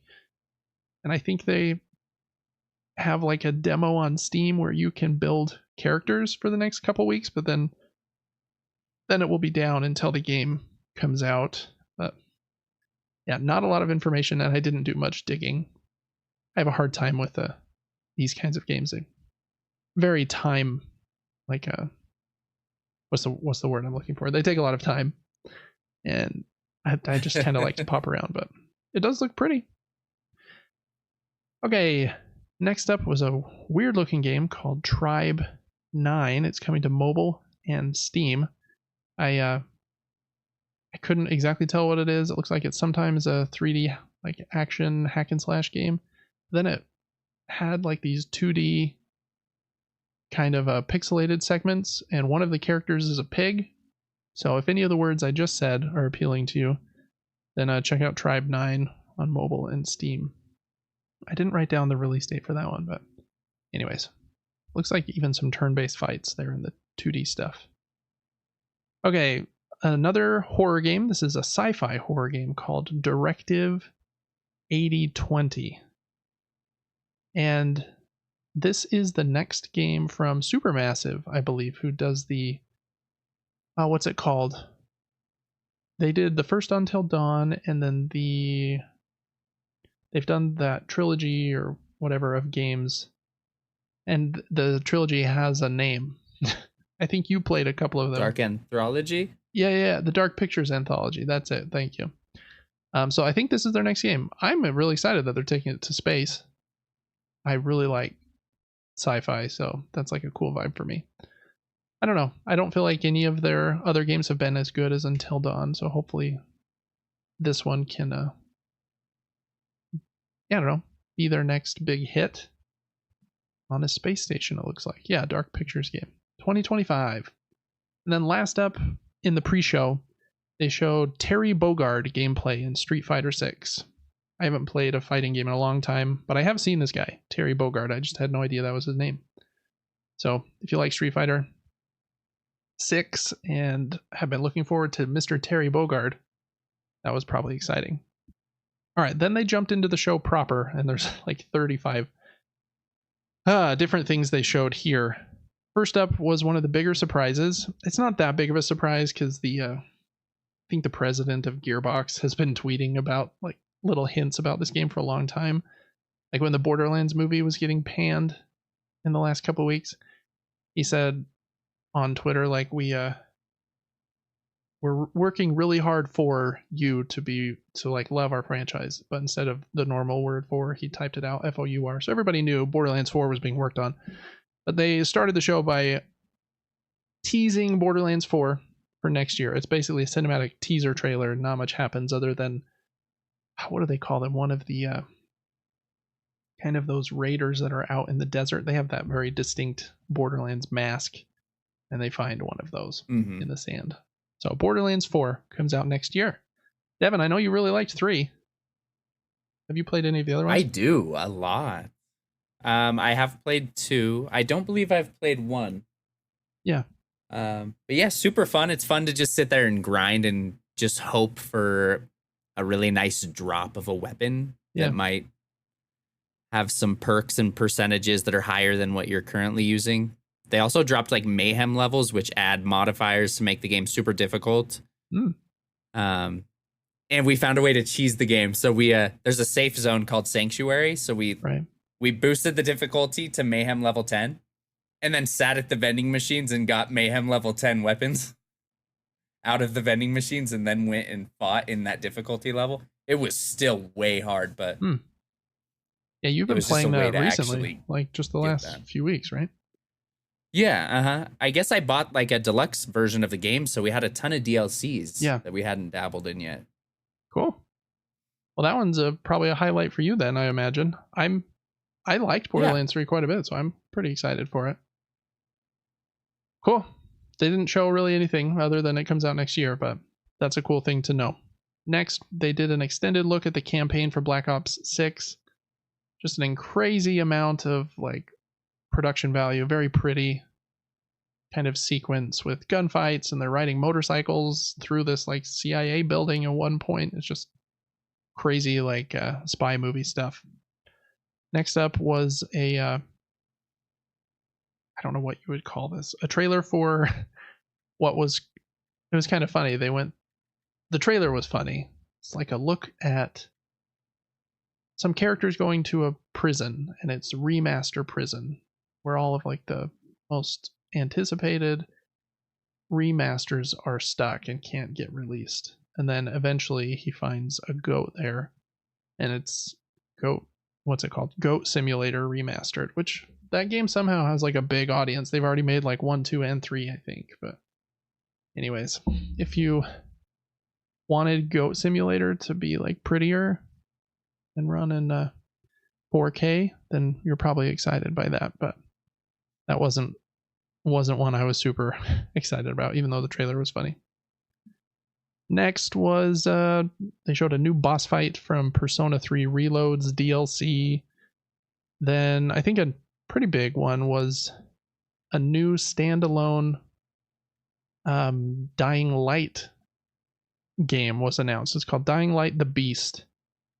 And it's kind of like a smaller area. They said about 20 to 30 hours. So much smaller in scope than like their Dying Light 1 and 2.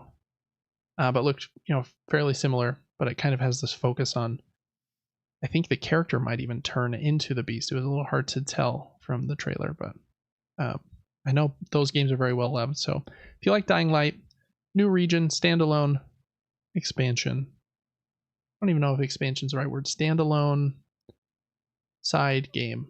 I don't know.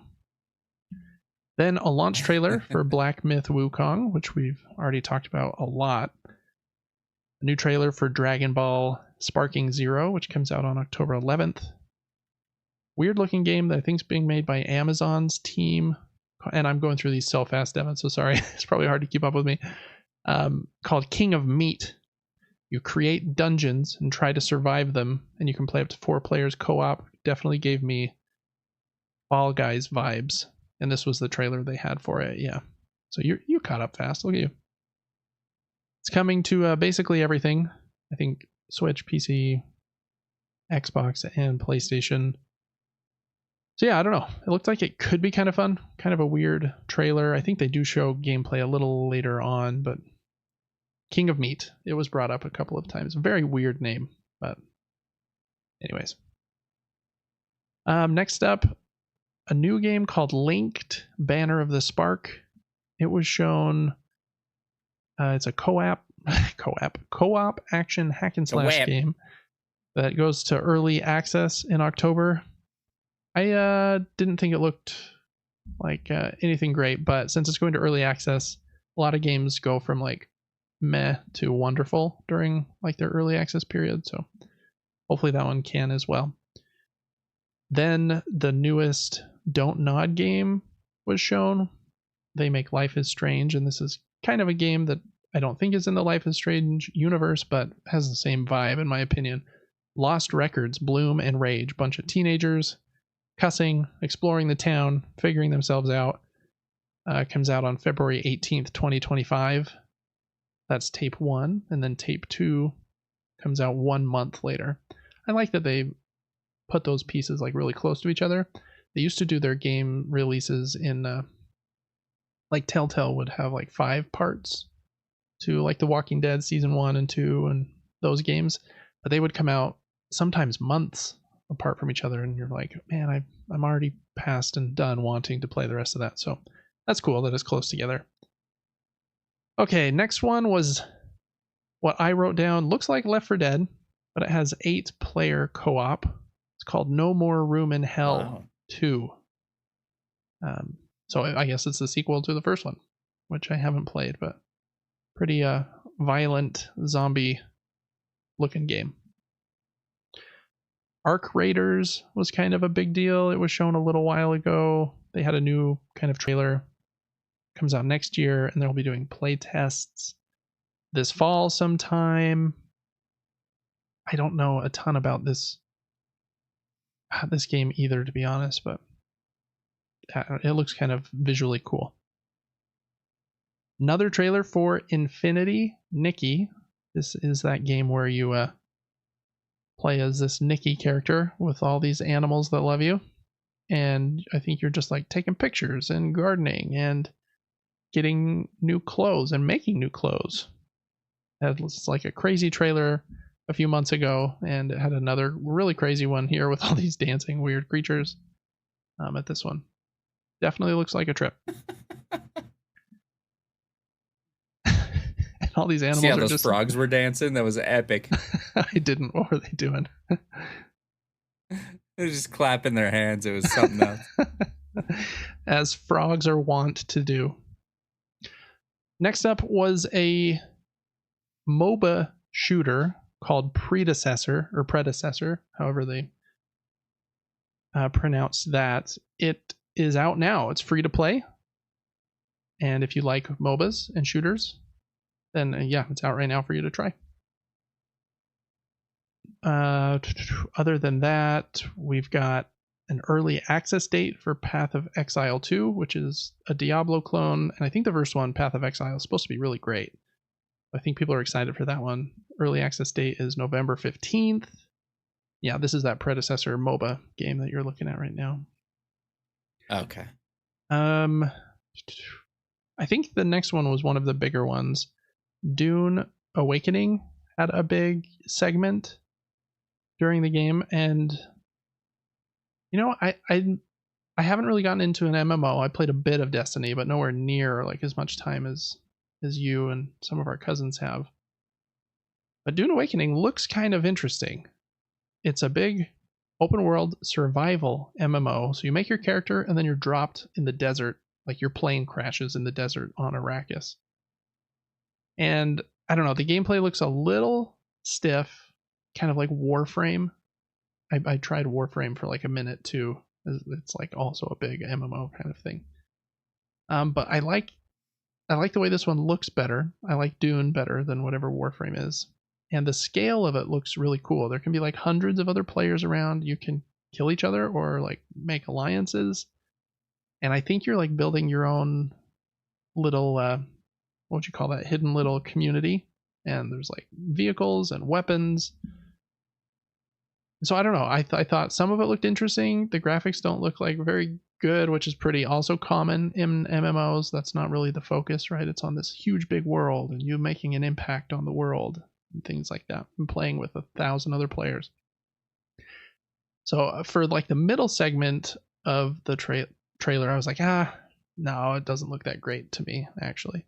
But then the end of the trailer I thought was really cool. So in the movie Dune, you know, there's those, what do they call them? I think they're the spice extractors, those big machines where they're extracting the spice. There will be like, I think they show like a spice cloud or something. Basically, at one of those extractors, big fights will break out as different groups want all the spice. And that seemed pretty cool. It's like a bunch of different clans fighting in this very specific spot in order to win this spice that they can use to like make their like buildings and their community stronger.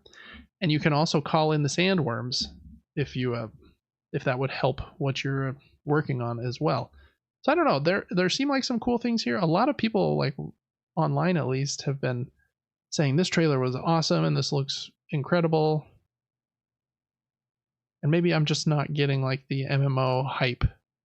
But I do think some of the things in the trailer looked cool. You can build your own, what are these called? Orthocopters, and fly around. I thought the flying around on the planet looked really good, but whenever you're like seeing your human character, I'm like, man, these graphics are not very good. So I don't know, maybe they'll work on cleaning that up a little bit. Yeah, the end, and you can see the map there is very big. There's like these huge areas of Arrakis, and seems like you could do a lot of cool things. And if you were really into this game, you'd be really into this game. Yeah. Just based on the scale of it. But yeah, I think that end of the trailer idea of like the fight over the spice seemed like the coolest kind of gameplay hook to me. And I think you can like use your orthocopter to go like scout out new locations and kind of plan your attacks or whatever you're doing. And there's this like big community base and stuff. I'm not explaining this game very well, but I think it looks pretty cool. It's coming to PC in early 2025 is what they said. And then Xbox and PlayStation will be announced what sounded like shortly after that.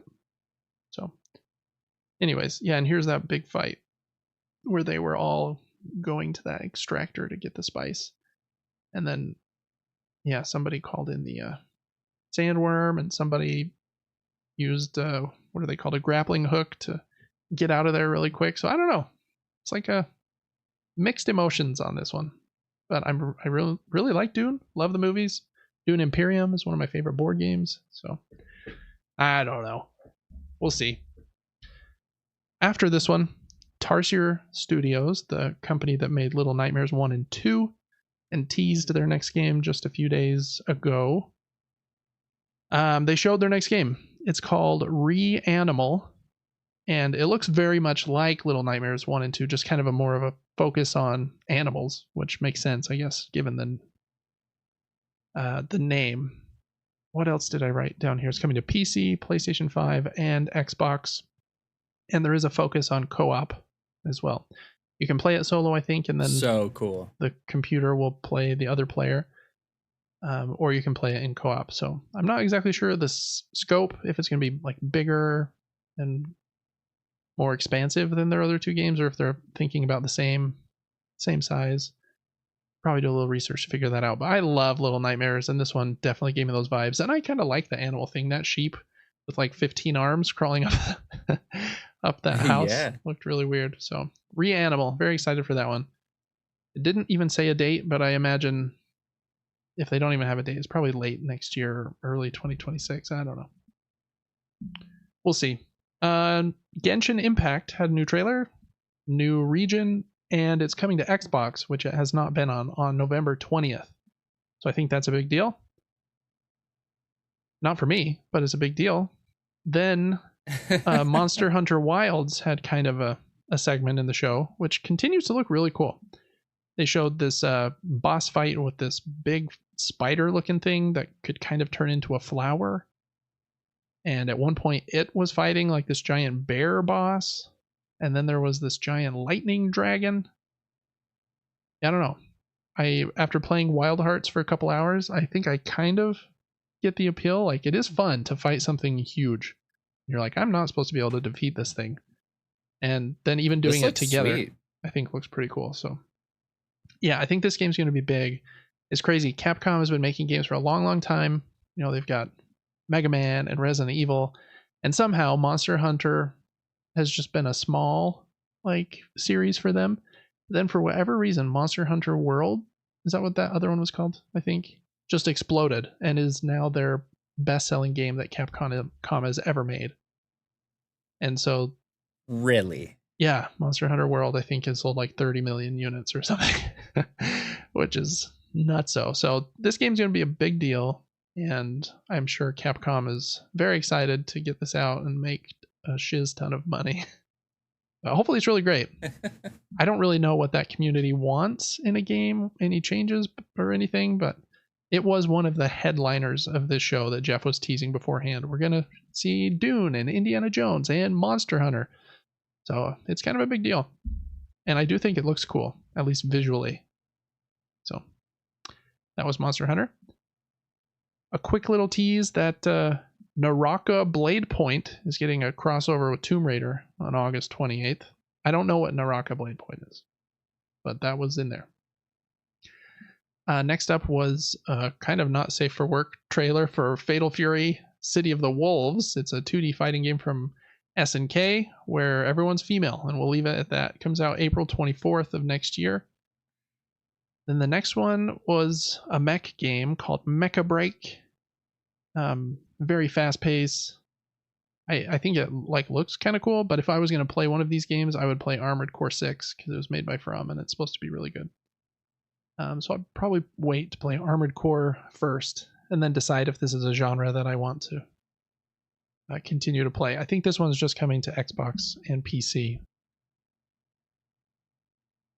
Okay, after that, kind of a surprise announcement, Monument Valley 3 is coming out. This is a cool series of mobile games, and they're really fun puzzle games, kind of pretty, this weird kind of minimalist art style vibe. I think the first one came out like 10 or 12 years ago, so they've been around for a long time. This one is coming to Netflix games exclusively, so it'll be included in your Netflix subscription on December 10th, and the first two are also coming to Netflix in the coming weeks. Next up was a big trailer for Civilization 7, which is a big deal for PC gamers. I've only played a few minutes of Civ 6, but have never really gotten really into them, which is surprising. They're kind of like a big board game, so I might really like them. But I think they have quite a steep like learning curve, in my opinion. So anyways, that was a gameplay trailer about Civilization 7. It comes out on February 11th of next year. Each game has like a famous narrator. I think Sean Bean narrated one of them. And they teased that they would reveal the narrator the next day, and they did. The narrator is Gwendolyn Christie from Game of Thrones and Star Wars. Next up was a new vehicle coming to Starfield. It's called the Rev 8, and it's kind of like a lunar rover. Looks pretty cool. It was available immediately, so that is in the game if you want to play Starfield. And the Shattered Space DLC they mentioned again, it comes out on September 30th. I really want to play that game at one point. I just, with the rate that these games are coming to PlayStation, this one is, I feel like, gotta be around the corner. Don't know for sure, but it seems like it. Next up, they showed Marvel Rivals. 2 new characters were Bucky and Captain America. I do think if you like hero shooters, this one has a cool vibe. For some reason, it's probably just because Marvel's been around for like the last 15 years, like super in a big way. This one has like a cooler vibe to me than Concord for whatever reason. Playing as Venom is probably why. These 2 characters look pretty cool. It comes out on December 6th of this year, I think, on console, and all the heroes are free to play. So they must have other like cosmetics that you can pay money for, but you can play as all the heroes, which is kind of cool. I don't know if you have to unlock them like through doing stuff in the game, or if they're all just available day one, but yeah, there's my boy Venom. Cool. Next segment was kind of a cool one. They brought on a guy named Tim Miller, who cried for a second, which was kind of interesting because he started with an F-bomb and then ended with crying, which was kind of funny. He's a movie and TV show dude, and I don't really know. He mentioned some stuff that they have worked on, other games and shows, but he is working on this show for Amazon called Secret Level. I think I mentioned it last week, so Devin, you weren't around, but it is a show that's an anthology series for Amazon Prime. They're going to have 15 episodes, and each episode is going to be heavily inspired by or use like characters from video games as like their main hook of the game, of each episode of this show. And in the initial tease last week, the few that they mentioned were like Spelunky will be getting an episode, or at least some portion of an episode. And so immediately I was in. And so they have a teaser trailer that they showed during this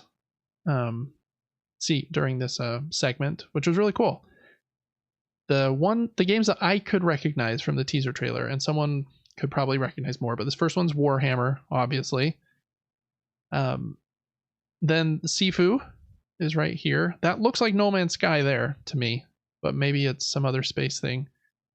Mass Effect, it looked like at some points. Mega Man is absolutely one of the characters they show. No way. Which is really cool. He looks a little different, but I'm Amazing. like, oh, I don't care. You'll see him like with his helmet in a second, I think. And then it ends with there's Mega Man. You'll see him one more time for like a split. Oh, and the Kratos was also there. So I don't know. This might end up being amazing, but we'll see. I'm not sure. Yeah, there he is with his helmet. Oh, he's amazing. I love him already. Yeah, so very excited for this. I thought this was, when it was teased last week, that they were like starting to work on it. I thought it meant that it wasn't going to be out for a long time, but he actually gave the release date, and it is lost to me here in my notes now, but no, it's right here. On December 10th, it'll be on Amazon Prime. So just at the end of this year. This year? Yeah. I guess they're like, oh wow, basically done with it. Did you just see Pac-Man? Yeah, Pac-Man, and then the Spelunky girl from Spelunky 2 is in there too. So I'm very excited about that. I don't know if it'll be good quality, but he worked on Love, Death, and Robots, which I think a lot of people liked. Very mature series, I've heard, so I haven't watched that one. But anyways, Secret Level, I think, seems pretty cool. Next up, a game called Age of Mythology Retold. It looks like Civilization or Age of Empires, in my opinion. But it doesn't look as exciting to me as the like Civilization 7 trailer, and the graphics look worse. But I don't know. Maybe it's quite different. In fact, it must be, since there's like mythological creatures and stuff. Anyways, that is September 4th. I'm going to sneeze, so just 1 second while that trailer plays.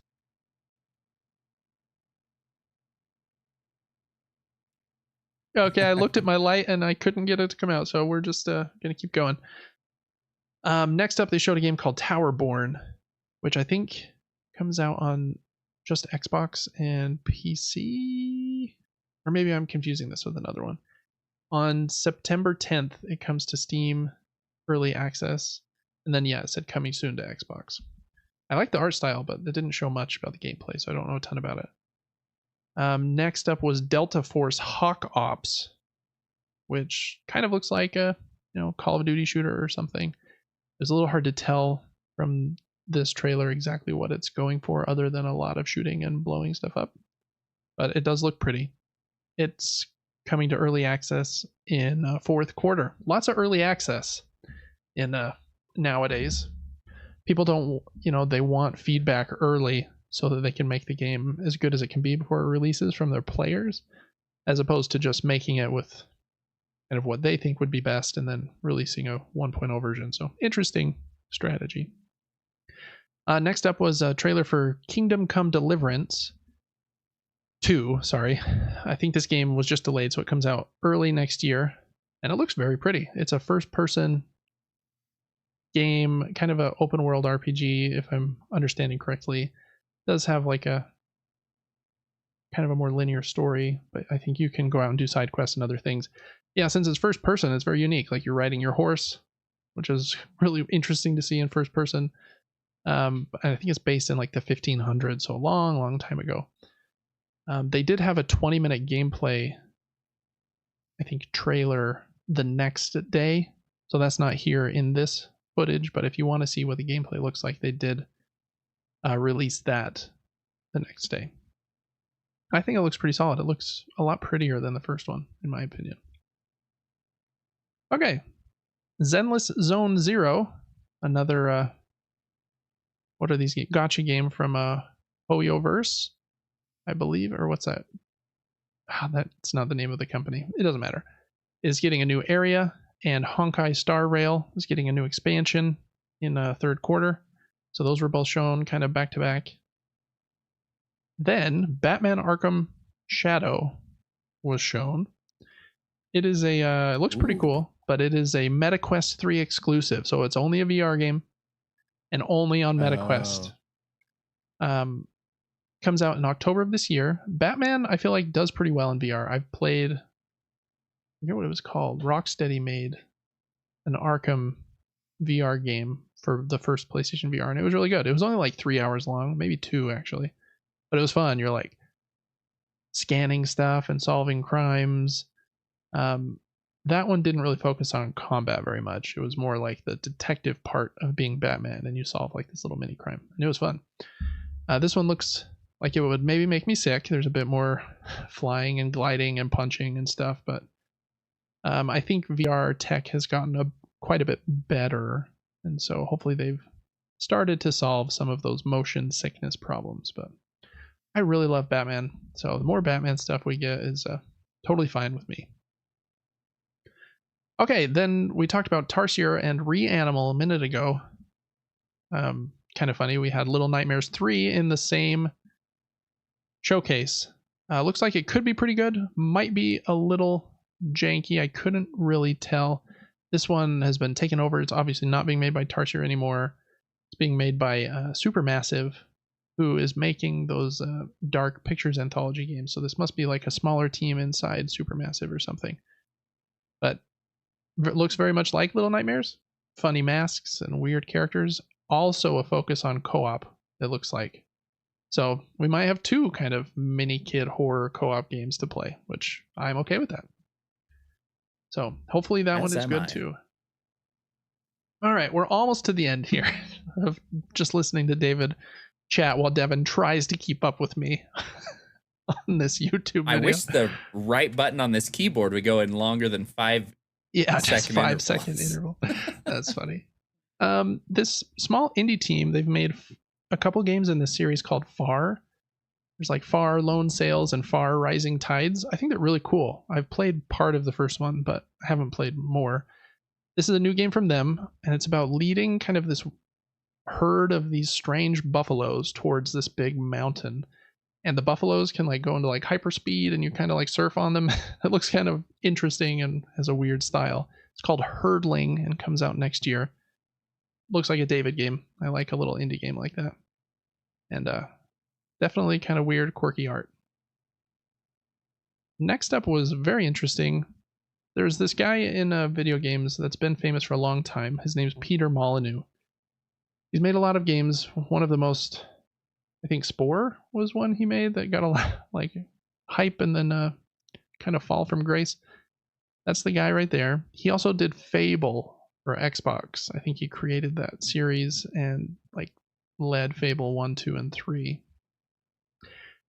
I don't know that he's been making games for very long. Or sorry, he's been making games for a long time. I don't think he's made games since like Spore and Fable 3.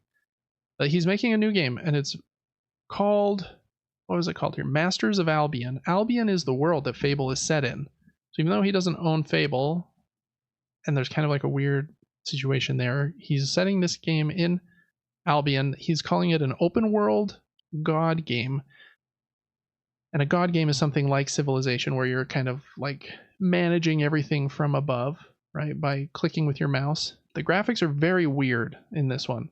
Because the game is trying to do two things, I feel like it can't be that graphically pretty. So it has the god mode, which is interesting. You kind of run this town and upgrade buildings, and you can reshape all the buildings in town, like pull the roof off and do kind of some funky stuff there. And then at night, there's like these monsters that come and you have to fight them off. You can like plan and strategize in the god mode. You can also like make all the food for the town. He's like making a sandwich here. So you can plan and strategize for those nightly fights in god mode. And then after you've done that, you can actually like click on any character in town, I think they said, and then play as that character. So you can jump from god mode to third person mode on any of the characters. And at the end of this trailer, I think that they show that a little bit. He like hops into third person mode and fights like a few skeletons or something. Because of like that weird kind of double perspective idea, I feel like the game looks like really ugly in my opinion. And like a little janky, like controlling this character and hitting him with a club. I don't know. But since it's trying something unique in that way, maybe that will end up being really cool. Hard game for me to judge because I don't play a lot of these god mode games. And so I don't know if this will give everyone what they want in that genre. But from like a third person action game, it looks a little, stale and stiff. So I don't know. Very, very weird. But that was the next segment there. New game from Peter Molyneux. Next up, a game in the Squid Game series called Squid Game Unleashed. And I wrote down here Squid Game meets Fall Guys. And that I think that's what it looks like to me. It's basically like try to survive the Squid Game, which could be really fun. I thought that series was definitely weird and like, I don't know, just weird. But it was like intriguing, and the games that they like incorporate into the show were fun. So this could be a fun game. I don't know. We'll see. And I did like the little tagline here. You win some, you die some, which is kind of clever. I forgot to write down when it's coming out or what platforms it's coming to. So, play soon on the Netflix app. So that's coming to Netflix.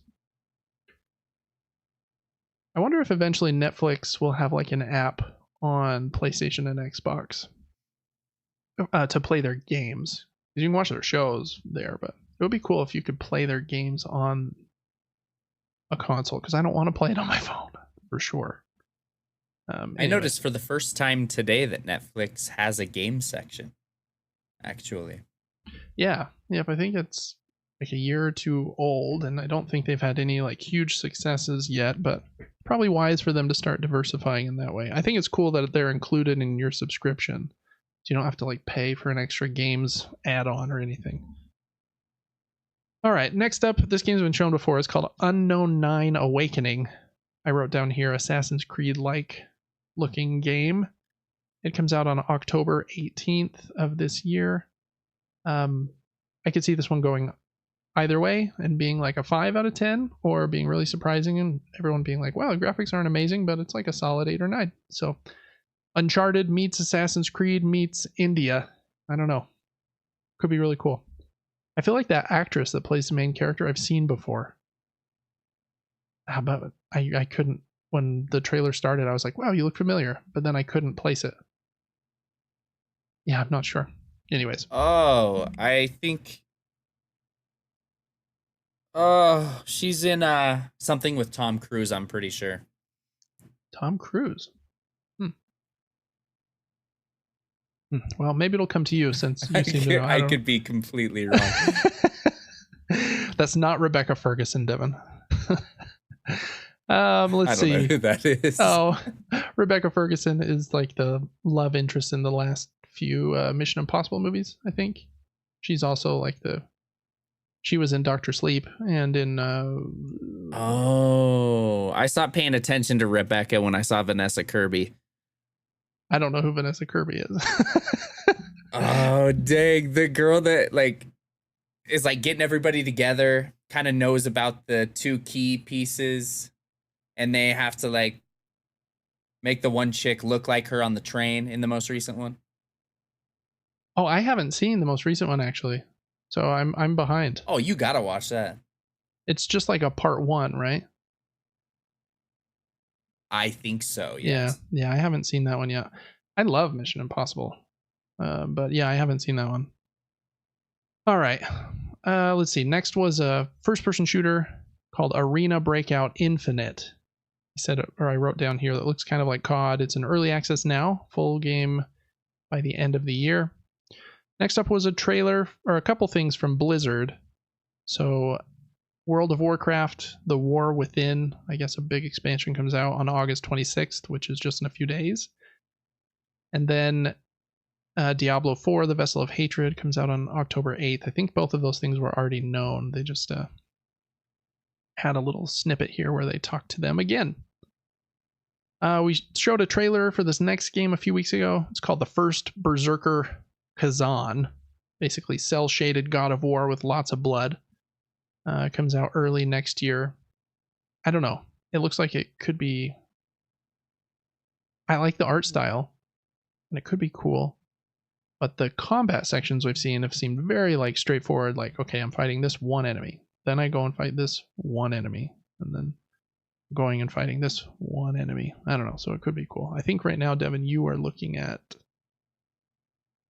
I don't know what you're looking at. Am I in the wrong game? Yeah, this isn't First Berserker Kazan. That was Diablo 4. Oh, that was Diablo still. Wow, okay. Yeah, this segment was kind of long. They're still going. Yeah, you'll probably recognize this one as soon as we get in here. Go just a few seconds further until you see the guy with red arms and yeah, this guy. He's fighting lots of monsters and stuff. Anyways, that's the first Berserker Kazan, early next year. Another game that looks like Civilization. There are quite a few of them. This one's called Ara History Untold. And I don't know like much about it, to be honest. The trailer just had a bunch of people sitting on thrones, and I guess you can define your kingdom however you would like. I thought it looked pretty. It's like an Eiffel Tower in the middle of nowhere.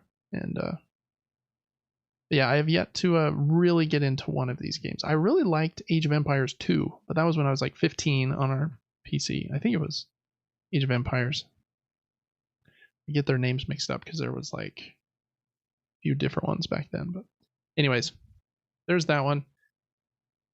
Dark and Darker Mobile was next, which just had a weird trailer with like the girl who it looks like they definitely tried to make look like Anya Taylor-Joy. Is that her name? I think that's her name.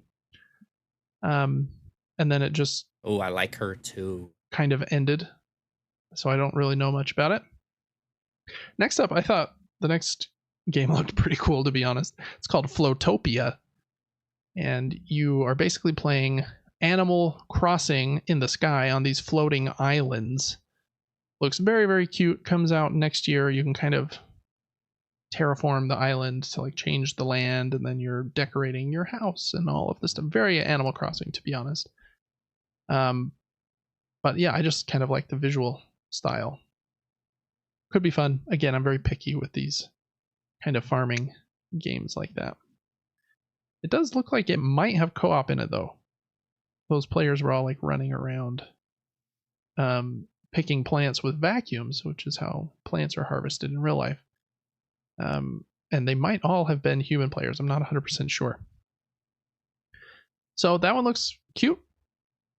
Might not be for me, but it looks like it could be for somebody. Okay, next up, I think this game looks really cool. They did a segment for Indiana Jones and the Great Circle. I'm surprised Troy Baker plays Indiana Jones. I guess I shouldn't be surprised because Troy Baker plays everyone in every video game. He's a great voice actor and motion actor. He does Joel in The Last of Us. He was Delson Rowe in infamous Second Son. He's been in tons and tons and tons of games. He was the Joker in one of the Batman games. He was actually in the Last of Us TV show for HBO as a side character. He wasn't Joel, but he was a side character. Obviously, he wasn't Joel. Everybody knows who Joel's. Anyways, so that was cool to see Troy Baker in there. This is a first-person game, which is very interesting. So, I don't know. I think I will like that, but it looks very different. I was expecting it to look like Uncharted and play like Uncharted. I love Indiana Jones, so this, I don't know, it might be right up my alley. I'm not 100% sure, but it looks really cool. It's being made by Machine Games, who I think made the most recent Wolfenstein games, which were pretty well received. Yeah, I think it looks cool. It comes out on December 9th. This is a team that's owned by Microsoft and Xbox. So it comes to PC and Xbox on December 9th. I think I might have just said November. I meant December 9th.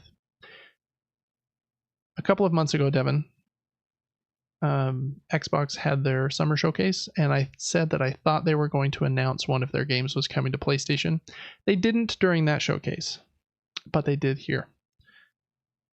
This game is, after they announced the December 9th release date, they then showed a spring 2025 release date for PlayStation 5, specifically listing the PlayStation 5 logo on a Xbox game. So I think that's the first time that's ever happened, and I think it just means that's going to start happening a lot more. So I'm very excited to play this game in spring 2025 when it comes to PlayStation 5. Love Indiana Jones, and that, I don't know, as long as it reviews fairly well, I think that will be one I like. So anyways, check out some more gameplay. I think they had some more gameplay videos come out in the next day as well. And then, like always, they always end with, we've got one more thing we want to show you. And I thought it was going to be some like amazing thing. And it really could be. But it was so short and small that I really have no idea. It's a new Mafia game, of which I think there has been three. Maybe three. This one is called Mafia: The Old Country.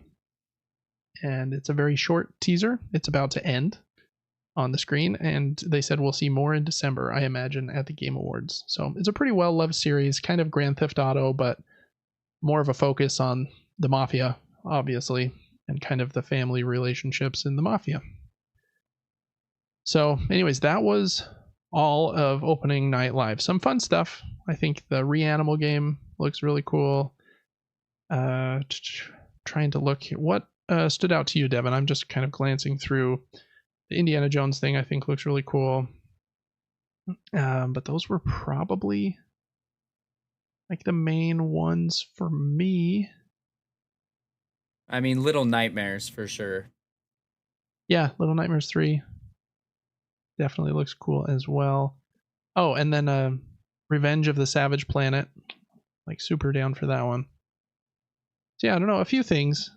But and Borderlands 4. I guess we don't know anything about it other than that short teaser trailer, but they have a pretty good pedigree and track record over there. All right, Devin, that was video game news item number 1. We only have 2 more though, so this will be not too bad. Next up, Xbox has announced release dates and prices for the new console versions that they previously showed. So there's 3 new ones. There's a new Series S. It's 1 terabyte. Series S, it's $349 in what they're calling Robot White. So there you go.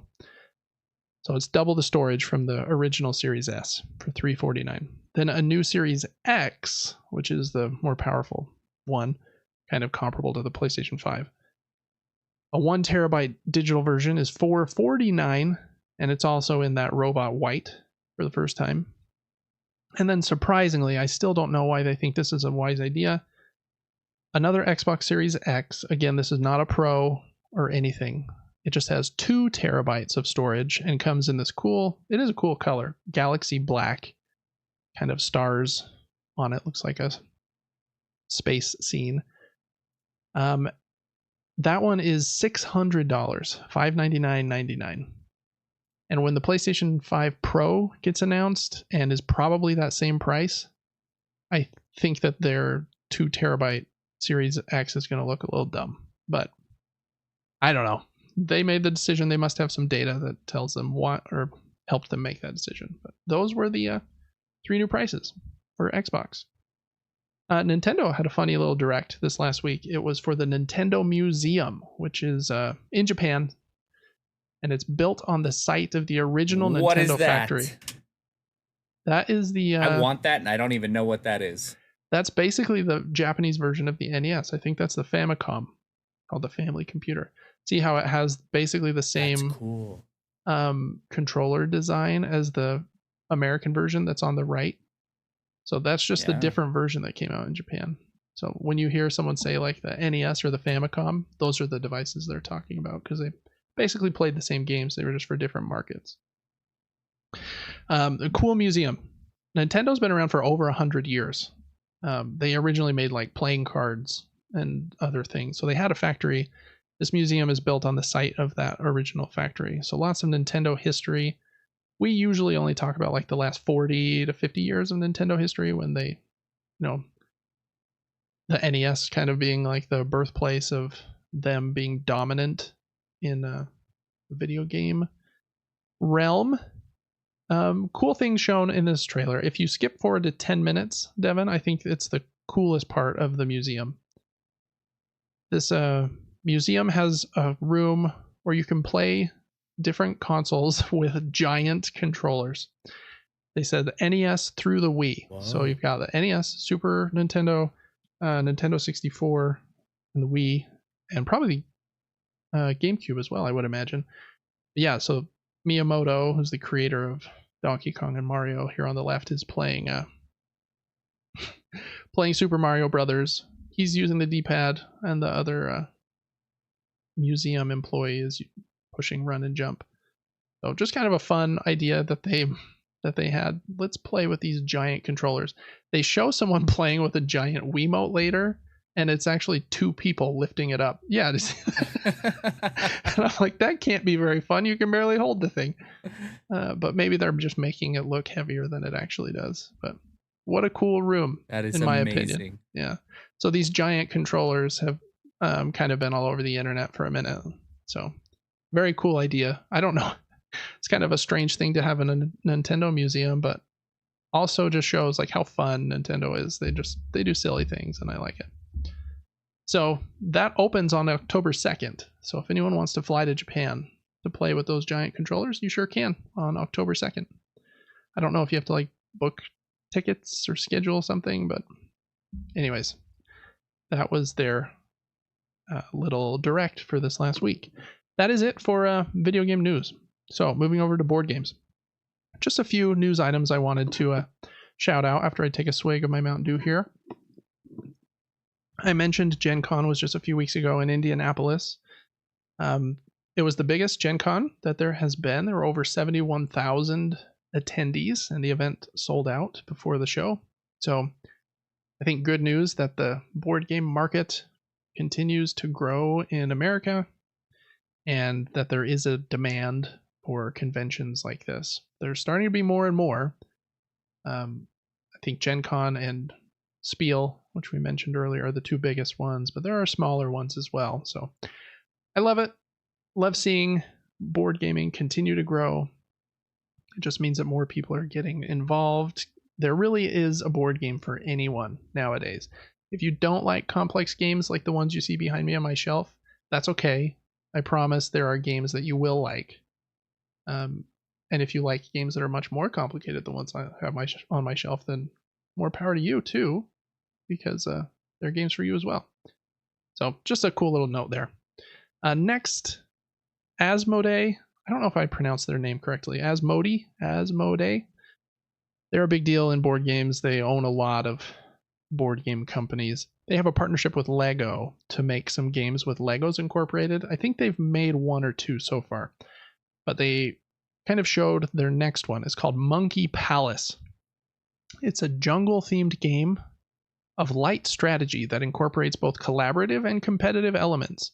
Players must strategically work together to construct the Monkey Palace while competing for the highest brick, income, and points, all under the watchful gaze of the monkey.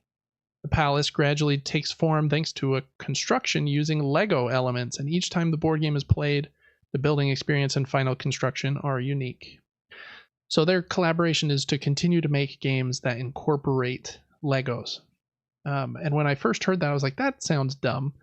But then looking at this one with like the player boards and the cards, and I imagine you like play cards to put new pieces on and stuff, that might actually be pretty fun. I don't know. I thought it looked like a good time. I do like Lego. I just don't buy them because I can't afford to. But anyways, kind of a lighter family game, it seems. But that is Monkey Palace. And then last item of board game news that I thought was notable, Board Game Arena is the biggest website in the world to play board games online. They have almost 1,000 games now, and they just passed 10 million accounts. You can play for free. You can't play every game for free. Well, you can, but you can't start a game of every game. Some games are premium and can only be started by premium members that pay at least $5 a month, which is a steal for like how many games they have. And Board Game Arena is really nice because unlike things like Tabletop Simulator, where it's basically just a bunch of pieces on the table with physics, and then you have to move them and understand and interpret all of the rules, Board Game Arena basically makes it the easiest version of a game when you play it because it doesn't let you do anything illegal. It helps you like take your turns by saying you need to do this next. It's your turn, or you have 3 minutes left to complete your turn. And it does all of the math and all of the logic for you, so you cannot mess up, which is nice. Sometimes I prefer that because you don't have to like stress your brain as much. It's like, okay, I need to take my turn. It's telling me I can do one of these 3 actions, and now I do it. So Board Game Arena is really great. Wanted to give it a shout out. 10 million accounts. They were purchased by Asmodee a few years ago. So Asmodee or Asmodee, however it's pronounced, just owns a bunch. And but I think they're generally pretty liked. So Board Game Arena, really great place. All right, that's going to bring us to Crowdfunding Corner, where we talk about the board games that are in crowdfunding and will be for about the next couple of weeks. I think the games that I have listed here end at the latest on September 8th, but they might end as early as September 3rd. We have 8 games to look at, so let's take a peek. First one here is Dungeon Twister. This game is a race to 5 victory points. You get victory points for defeating other players or for escaping this dungeon. I don't know a ton else about it, Devin. If you hop out of this video, we should be able to see some of the details on the page here. I'm trying to remember, but I think, yeah, so you're kind of working together in order to defeat the monsters, and you get a victory point if you defeat them. And then there's lots of traps and other things in these dungeons that you're also trying to escape from. So just raise to 5 points. I like when a game has like a simple win condition like that. Like, oh, it's just a raise to 5, and how do I get points? Seems like a fairly straightforward and simple game. It does have an expensive pledge, though. I imagine it has a couple different versions. And I did note here, pretty pricey shipping as well. But if you, I think this might be, yeah, it's a 20th anniversary edition.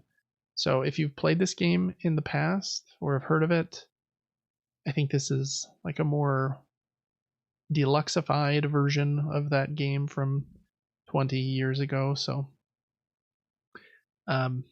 yeah, check that one out if you like that kind of game. That is Dungeon Twister. It's on GameFound and ends on September 3rd. Next up is a game that I think has really cool pieces, but I think, I don't know, I think it's too long, in my opinion, for what it's trying to be. I've actually watched like a full game of this and some pretty in-depth reviews. It's called Bloodstones, and this is a reprint of Bloodstones and a new expansion called Dwarves and Gin. A game by Martin Wallace and David Turksey. I think I pronounced that right. And they're both incredible designers. It's a big, basically like a big war game. And you play as one of these factions. And each faction has very different tiles that play differently. And you'll put tiles in your bag, and then you'll draw tiles from your bag as like the randomness in the game. And then you're moving your characters or your tiles through the land to try and control more of the land and defeat other factions. And yeah, they play very different. Like some of them have dragons, and some of them are, the two here are the Mountain Kingdom and the Sand Dwellers. And then yeah, there's just a bunch in the game. It's very cool looking. I love the way that those domino kind of tiles look. But then watching a game played of it where they had to put like 15 of them in a very close space. They were like stacking them all over the place, and it looked like just kind of asking for trouble with things spilling around. But anyways, if you like Bloodstones, then this expansion would probably be right up your alley. And then if you like kind of a competitive area majority, I don't even know if area majority is the right word, kind of a war game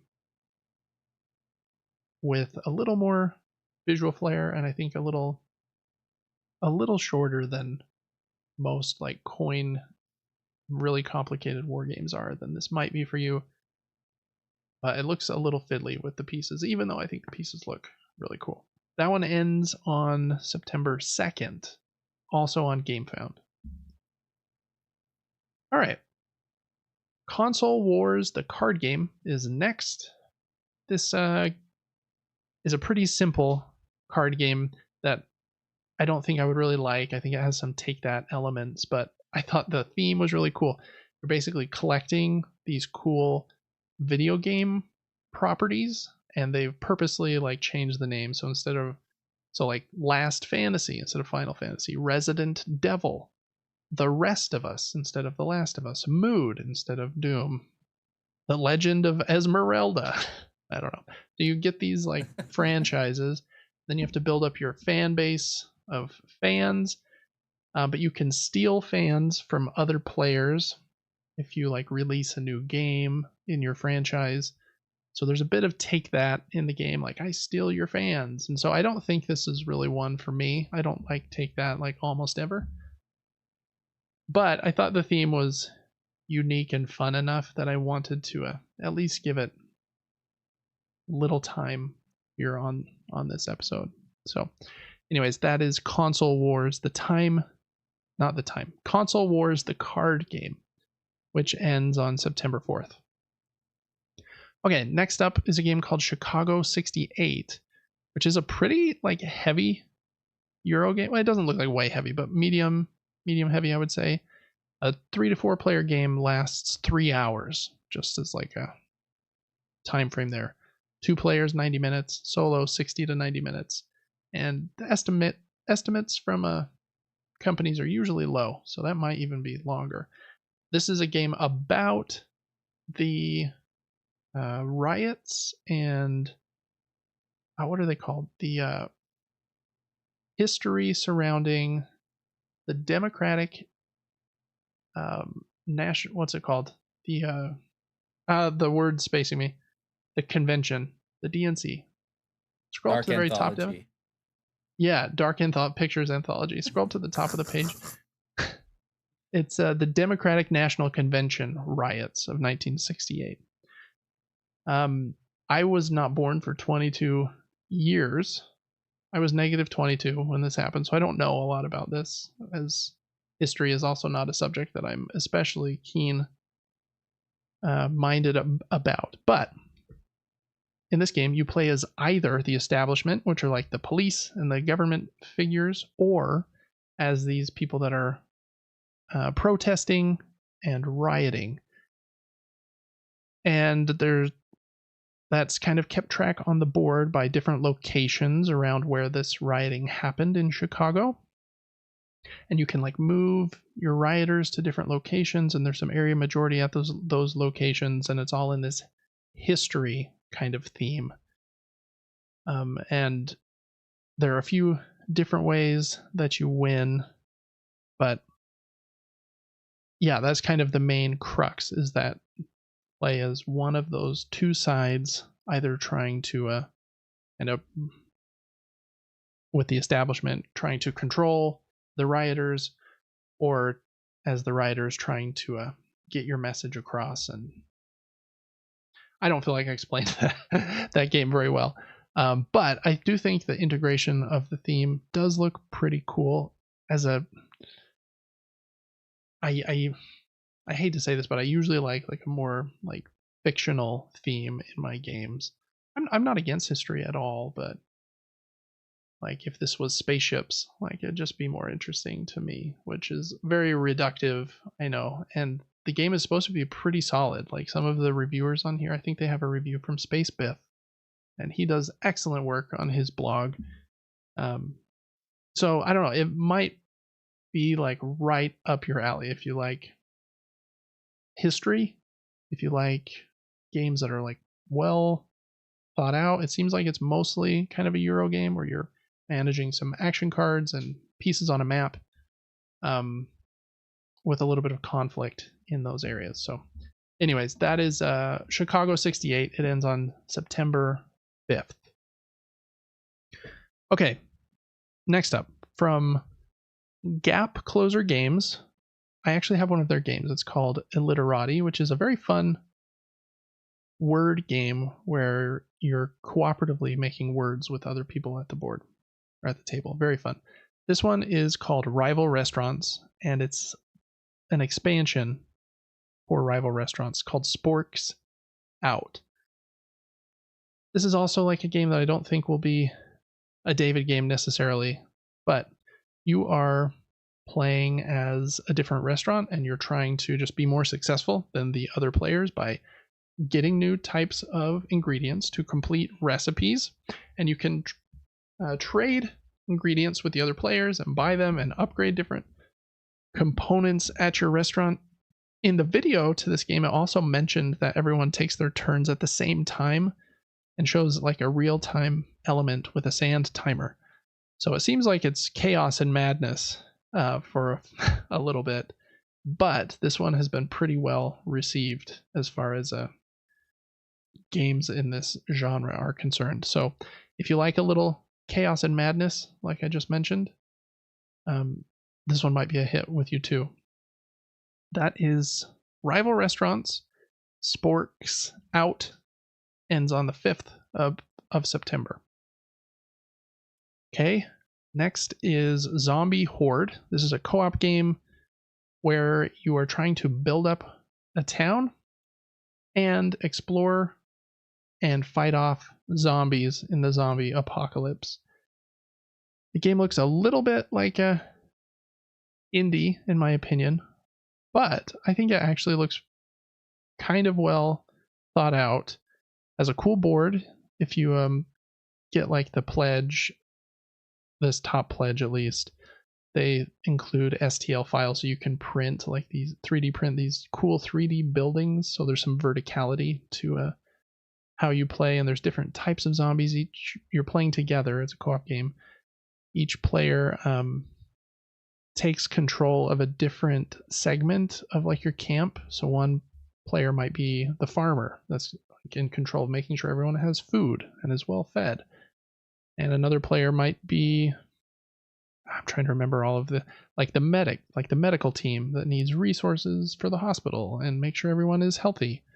And then you've got like the assault people that are going out and fighting. So there's different roles. And you do the colony phase where you're taking care of your colony. And then you do the exploration phase where you go out to try to find new stuff, complete missions, and to push back the zombies.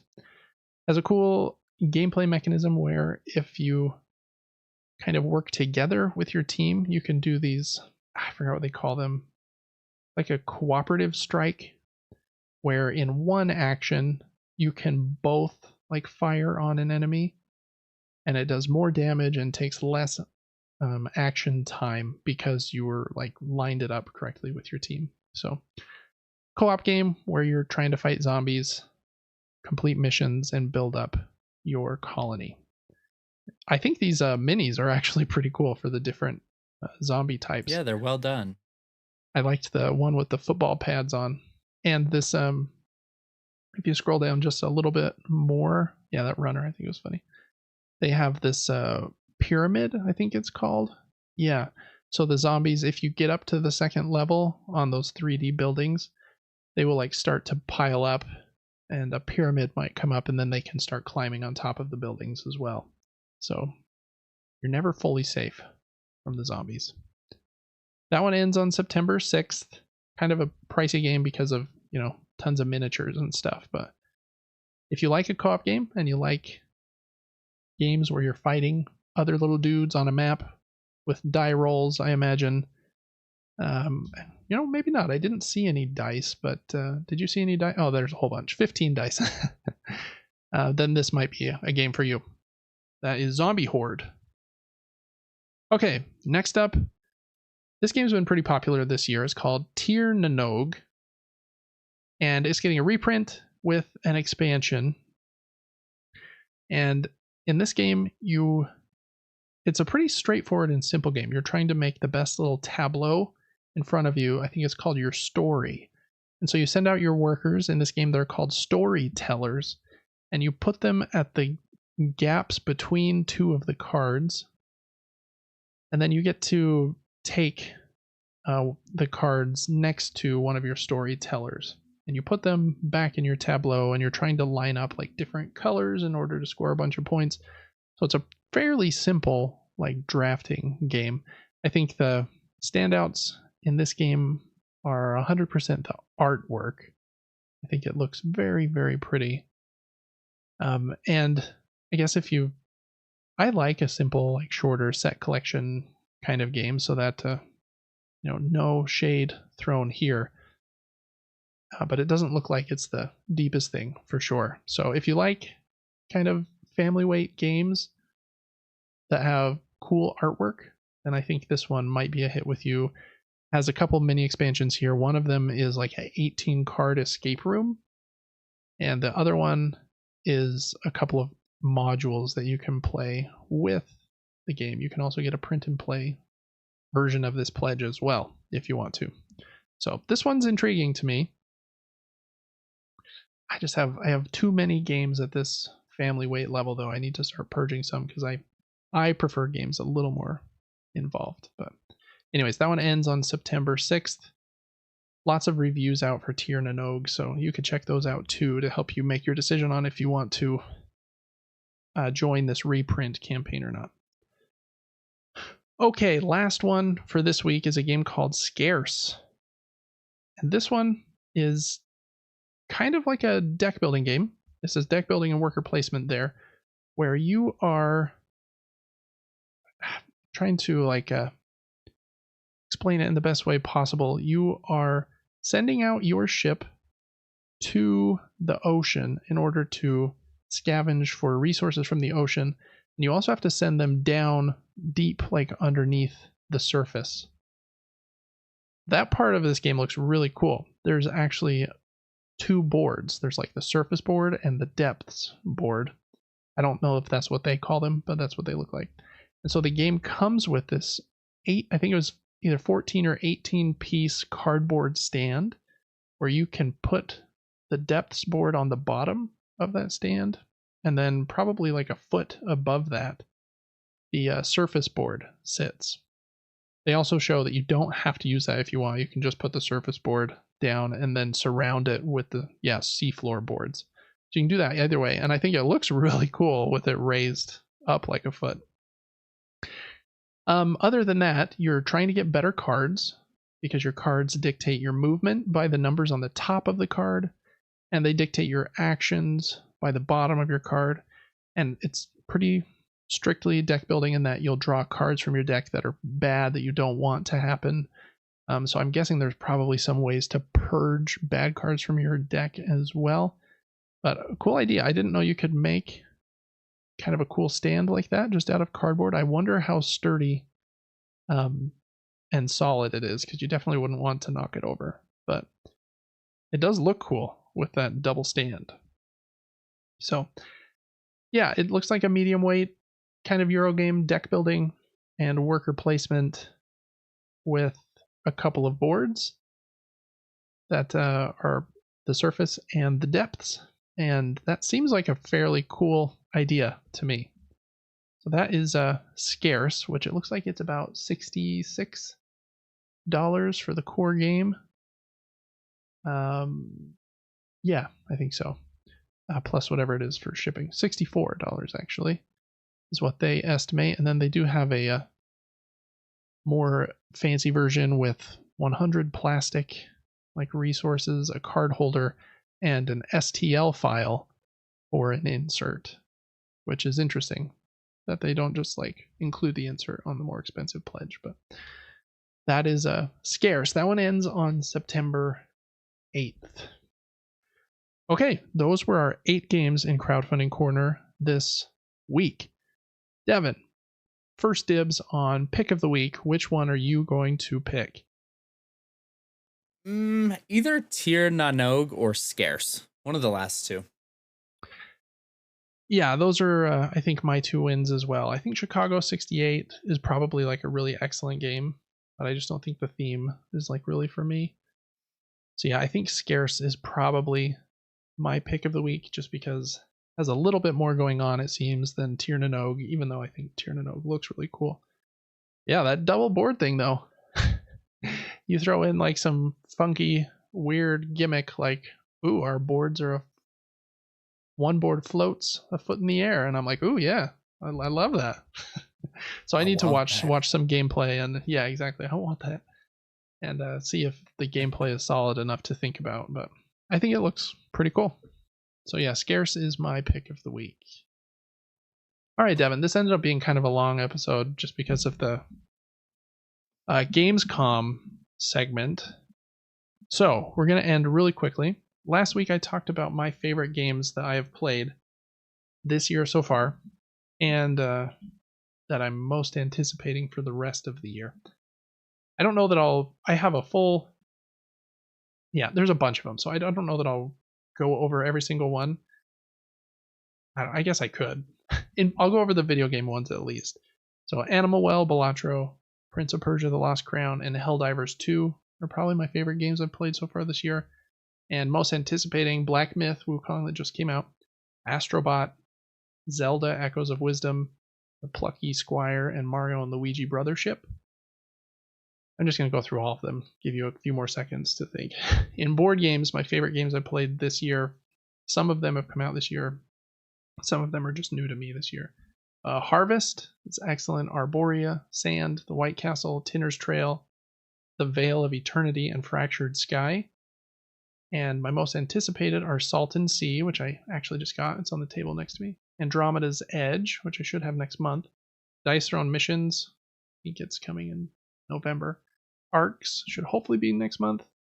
And then tomorrow, the 2 most complicated games I'll have in my collection from famed designer Vital Lacerda. These are On Mars and Kanban EV. Anyways, so lots of good games this year.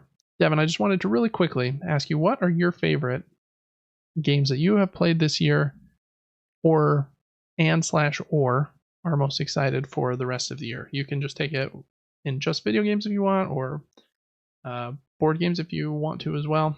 You just tell me what you've liked the most. Are you talking games that came out this year? For video games, I am, just because the release dates are a lot more straightforward, whereas board games can be a little messier. Basically, any game that you played for the first time this year. When did Lies of P come out? It definitely didn't come out this year, but I know that you played it this year. You can totally mention that. I don't. There's no rules. You do. That game was fantastic. Based on this list here, I mean, and let me think if I can think of anything extra as well. I mean, game of the year so far for me is, just because of the value and the amount of time you could put in an already amazing game, is just going to be the Elden Ring expansion. I mean, that was so good. I was so willing to play the entire thing and check everywhere without stopping. For $40, you gave me like 80 hours of content. That's 50 cents an hour. I'm in. Yeah. You know what I'm saying? It was just fantastic in so many ways. Yeah, super good. How's that last boss, though? Yeah, I still haven't even beat the last boss. I was like, I've seen everything. I feel like I've seen the cutscene of after the last boss. I'm like, oh, you probably have. I was just curious if that last boss hurt it. your opinion of it or not. It was a little bit annoying. Yeah, like, to make it just so difficult, and defeating at the end was epic. But super cool weapons. Still love the putrescent knight. Super cool boss. Super cool weapon from him. Dragon's Dogma 2, that's an interesting poll. That game I was super excited for it. Made a beautiful character, spent hours on that. They pre-released your ability to character create. Right. And so I did that like a week in advance and pre-ordered the game, and the game had really funny mechanics. It's not the greatest game I've played. It had some issues. I kept talking to this merchant I was supposed to talk to for a mission. A lot of side missions we couldn't complete. They would just bug out. You couldn't actually do them. It was really weird. You do like half of the mission, and then it was like, okay, go talk to the merchant again. And he was just like, how's your day going? Just like you had no business being there. I was like, okay. But super funny game. They introduced a mechanic where you could climb on the enemies. You could just like climb anything. That was pretty funny. Really funny mechanics. Fun customization in the characters as well. Star Wars Jedi Survivor, that came out this year or no? No, it didn't. I just put down games here that you had played for the first time. I see. Yeah. That game was fantastic. We talked about it earlier. Black Myth Wukong. Next week I'll be able to tell you how it compares to Elden Ring. I am loving it so far. I really, really am. But it's different. Definitely different. Yeah. Helldivers 2. We need to play that again. There's been a lot of updates. I'll have to try that out. Yeah. That game's funny. That game is funny. Most anticipated. I am looking forward to Star Wars Outlaws. I don't know if it's going to be any good. That's next week, I think. Yeah, and then Silent Hill 2. There's some scary games coming out. I can't remember the names of them, but any horror game that comes out, I'm excited for. Like, even The Quiet Place, that janky, stiff-looking gameplay shooting out of the back of that van looks ridiculous. Yeah, but I don't know. Could be fun. I'm excited for Fable. I would like to play Fable. That's nostalgic for me for some reason. I don't know when that comes out, but I think it's next year sometime, but it does look cool. Yeah, that looks pretty sweet. Typically, I would cheat the system right now and be on the internet looking at games upcoming and current, but no, I think that was a good list. You just pulled from the top of your head, so good job. Yeah, I can't think of any like other big ones. I mean, Indiana Jones I think looks pretty cool, but I won't play it till it's on PlayStation next year. Yeah, I think you mentioned most of them, other than the ones I said. Astrobot, I'm super pumped for. And then the Plucky Squire, which is next month, and then the couple Nintendo games, Zelda and Mario and Luigi. Cool. Love games. Me as well. There's too many, which is always the struggle. As far as board games are concerned, Devin, the 3 that I thought, I know that it's harder sometimes for you to remember even what they were called after we play them. But, I think the Veil of Eternity, Revive, and Arcs were probably the 3 that I think you talked about the most after we played them. So just as a heads up for the audience on those. Cool. Well, I think that is going to do it here for us today on the Super Game Brothers podcast. Really glad we were able to do the Super Game Brothers podcast instead of what I called last week the Super Game Brother podcast. So it was good to have you here, Devin. Make sure to check out the rest of the content we have here on the channel. Devin streams on our channel Monday through Friday, and he is Player 4 on Twitch and Player 4 TV on TikTok, so you can watch him anywhere you please. He's playing Black Myth Wukong right now, so if you want to see that game, you can check that out. I imagine you'll probably still be playing that come Monday or Tuesday when most people will listen to this, so if not, then we've got the VODs up on YouTube, so you can always check it out. I'm trying to think. Anything else new or exciting to plug? I don't think so. Make sure to like this video. That helps us a lot. Write a review if you're listening on Apple Podcasts or Spotify. That helps a lot as well. And make sure to join our monthly giveaway so that you have a chance to win something cool. So that's always awesome. And yeah, I think that's going to do it. So Devin, we were up later than we thought. We had a couple computer problems, but we did it. So here it's way past your bedtime, so I'm going to let you go, and we will see everyone next week for episode 22. Till then, see you later. Bye-bye.